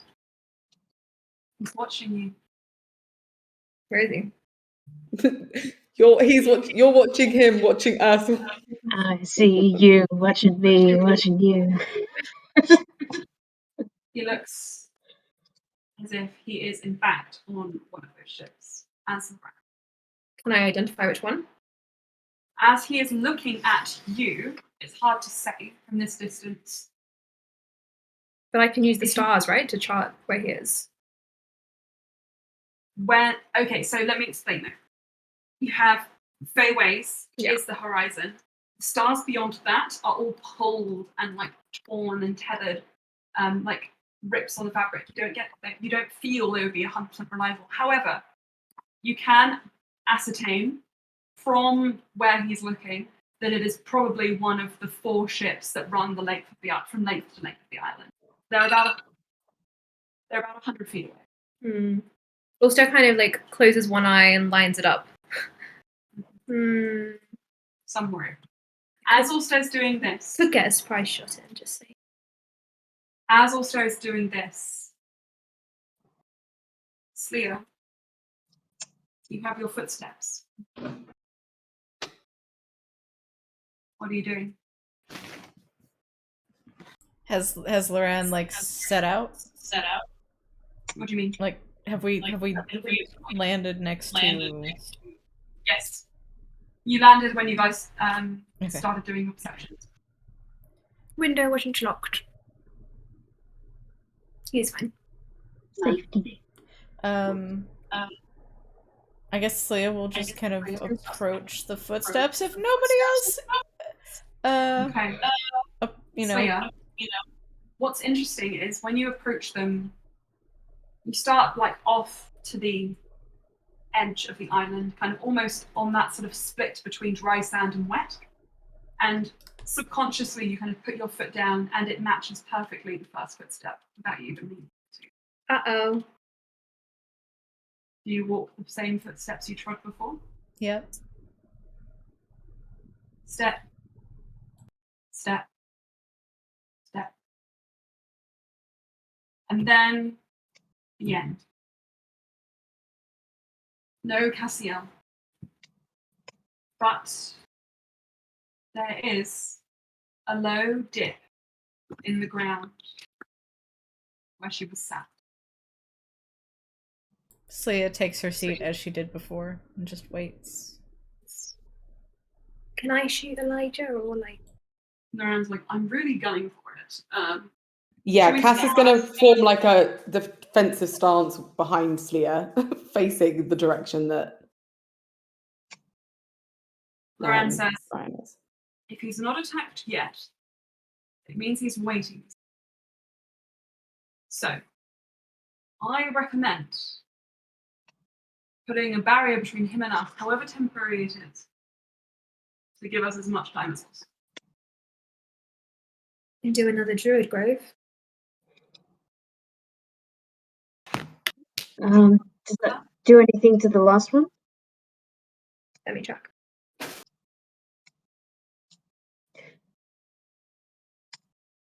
I think Blue would like to position herself. If Slea's kind of like in the middle of the bank. Well, Blue Anna, wants to they last 24 hours. I don't think it's a concentration. regardless. All right. Yeah. In which case, Ulster will sit down and start forming it. What level spell is that? I'm just trying to see if it's a ritual. 6th. Is it a Loran would suggest. Okay. Loran would suggest. I am certain that whatever we do, it will end up being undone. I would rather you not waste time on magic. I can make us a hut so that we can sit in unseen. It might be better. Do you have? Is that a spell or is that a ritual for you? Because I can do it as a ritual, and then that doesn't use anyone's spell slots if you'd like.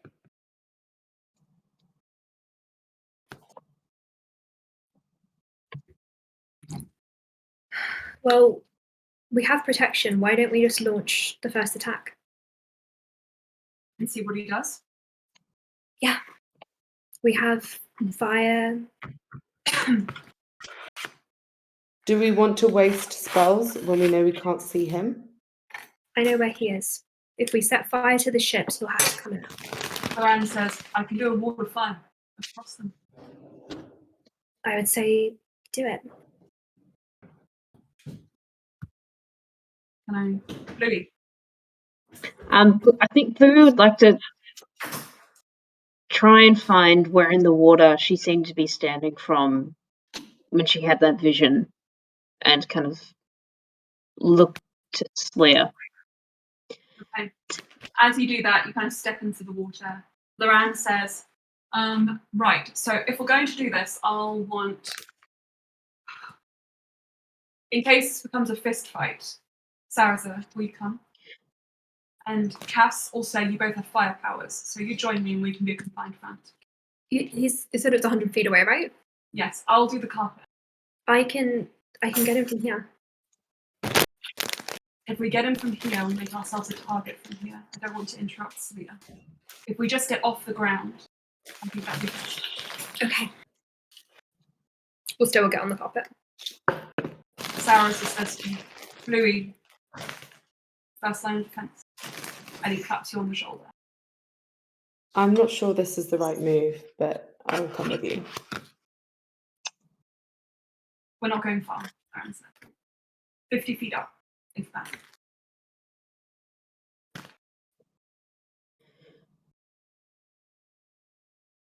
If you're all in agreement. It's fine. Loran will start raising the carpet up so that you get a down-looking advantage on the boats. I've got an allergy spot. Oh, no.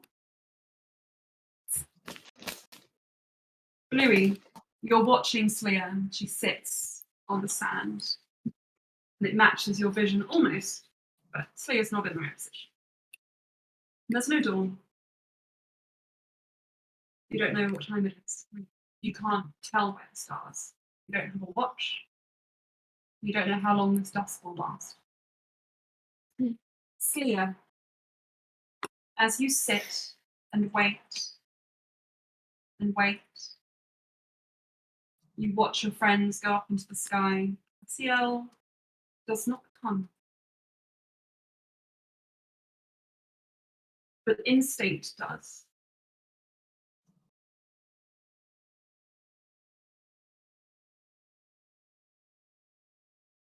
And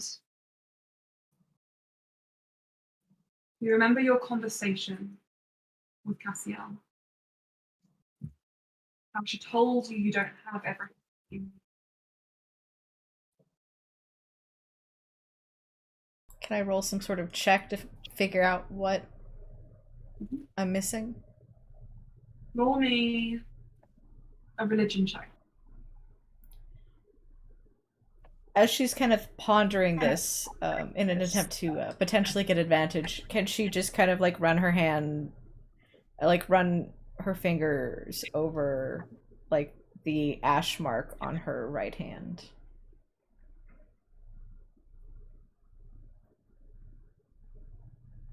It scrapes off and falls onto the sand where Cassiel was sitting. No longer there. Right where she was sitting.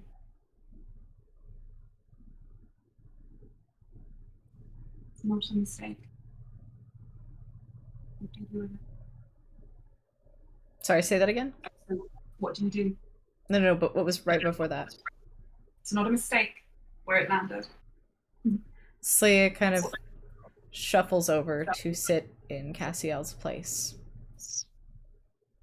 The sand it gives very easily. You look back to where you sat and shake it off where it's imprinted on your clothing. Falls away from your seat as if it could be turned up with ease. Just as you're about to sit, when your foot kind of like connects to where you would need to put it in order to sort of like take your seat, it falls a little bit further. Some of that sand scatters away and rolls down the front of the beach. Maybe perception check. Is Blue also watching out for something happening here? You're watching this all happening. Yes. Don't worry. I know. Oh, did you want the Okay. religion check? Yes. Okay. So say the religion. Actually, the religion check should be enough for you to understand what's happening. Okay. I was gonna say because the religion was a 17 and the perception was a 21. Perfect. Both of those are enough. You need to dig. There is something calling you underneath where she was sitting. Sleia just starts digging with her hands, Okay. just kind of pushing the sand out of the way. Right. Everybody, we are going to finish the session very soon. So we would like you all to be present as I explain what happens next. Lily? Okay. Lily is just coming back to the room.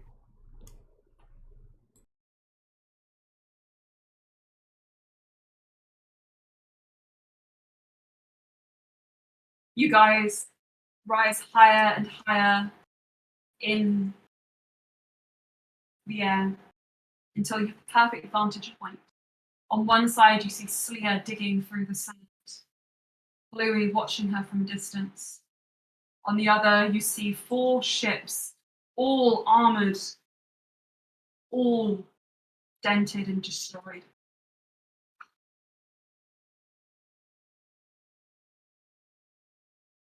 Saraza steers the carpet. Ulster, Cass, Loran, the three of you line up, your hands raised to send off your fire.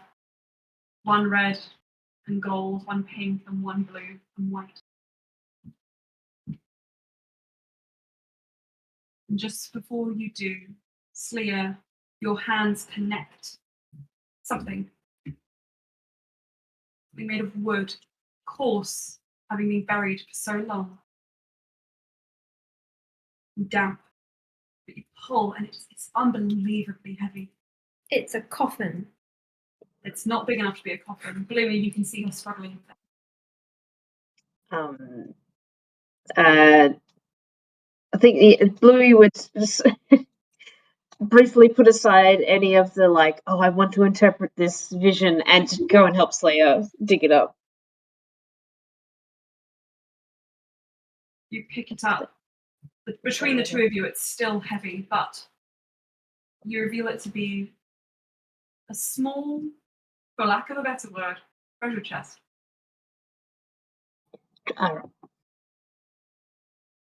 It's not locked. It was meant to be found. Does Leah feel compelled to open it? You do. She Ulster. opens it. I'm going Yep. to. Ulster. You hold up your hand, preparing your spell. Fizz. Loran hesitates, dropping his hand and looking at it. Sleer, you pull open the lid of the chest, and inside you find what you can only imagine is no less than 25,000 gold pieces and a scroll of paper. Ulster. Oh God. Loran looks at his hand and then says, I don't feel, and falls off. I grab him. Yeah, Cass is also grabbing for him. And that is where we're going to leave this session for today. Ooh, Emma! Emma! No! Emma, I'm coming to Cambridge to wail on you. You can't hear it, but DM applause. Oh, chef's kiss. Perfection. Cliffhangers. Very nice, but also very hated. Yeah, it's like, we're playing next week, right? We are. I was actually going to ask if you guys wanted to play on the Saturday rather than Tuesday. This week. I can't, I'm afraid. Maybe the session after that. Or Sunday? As Sunday. The next 2 weekends I'm fully booked. I'm away. Do not both of worry. them. I just wanted to do a session that was in the evening so that I could think about it during the day and be excited. Like I would still be down to do that. I just don't want to miss any. I just can't miss any this close now. Okay, right. We will play on Tuesday and then plan our sessions. All righty. Yeah. I hope you enjoyed. The third and I'll fourth, leave I you don't think I've. Before we disappear. Wait. Once we go off camera. I'll say I'll go ahead and Tell me once we're end off. the recording.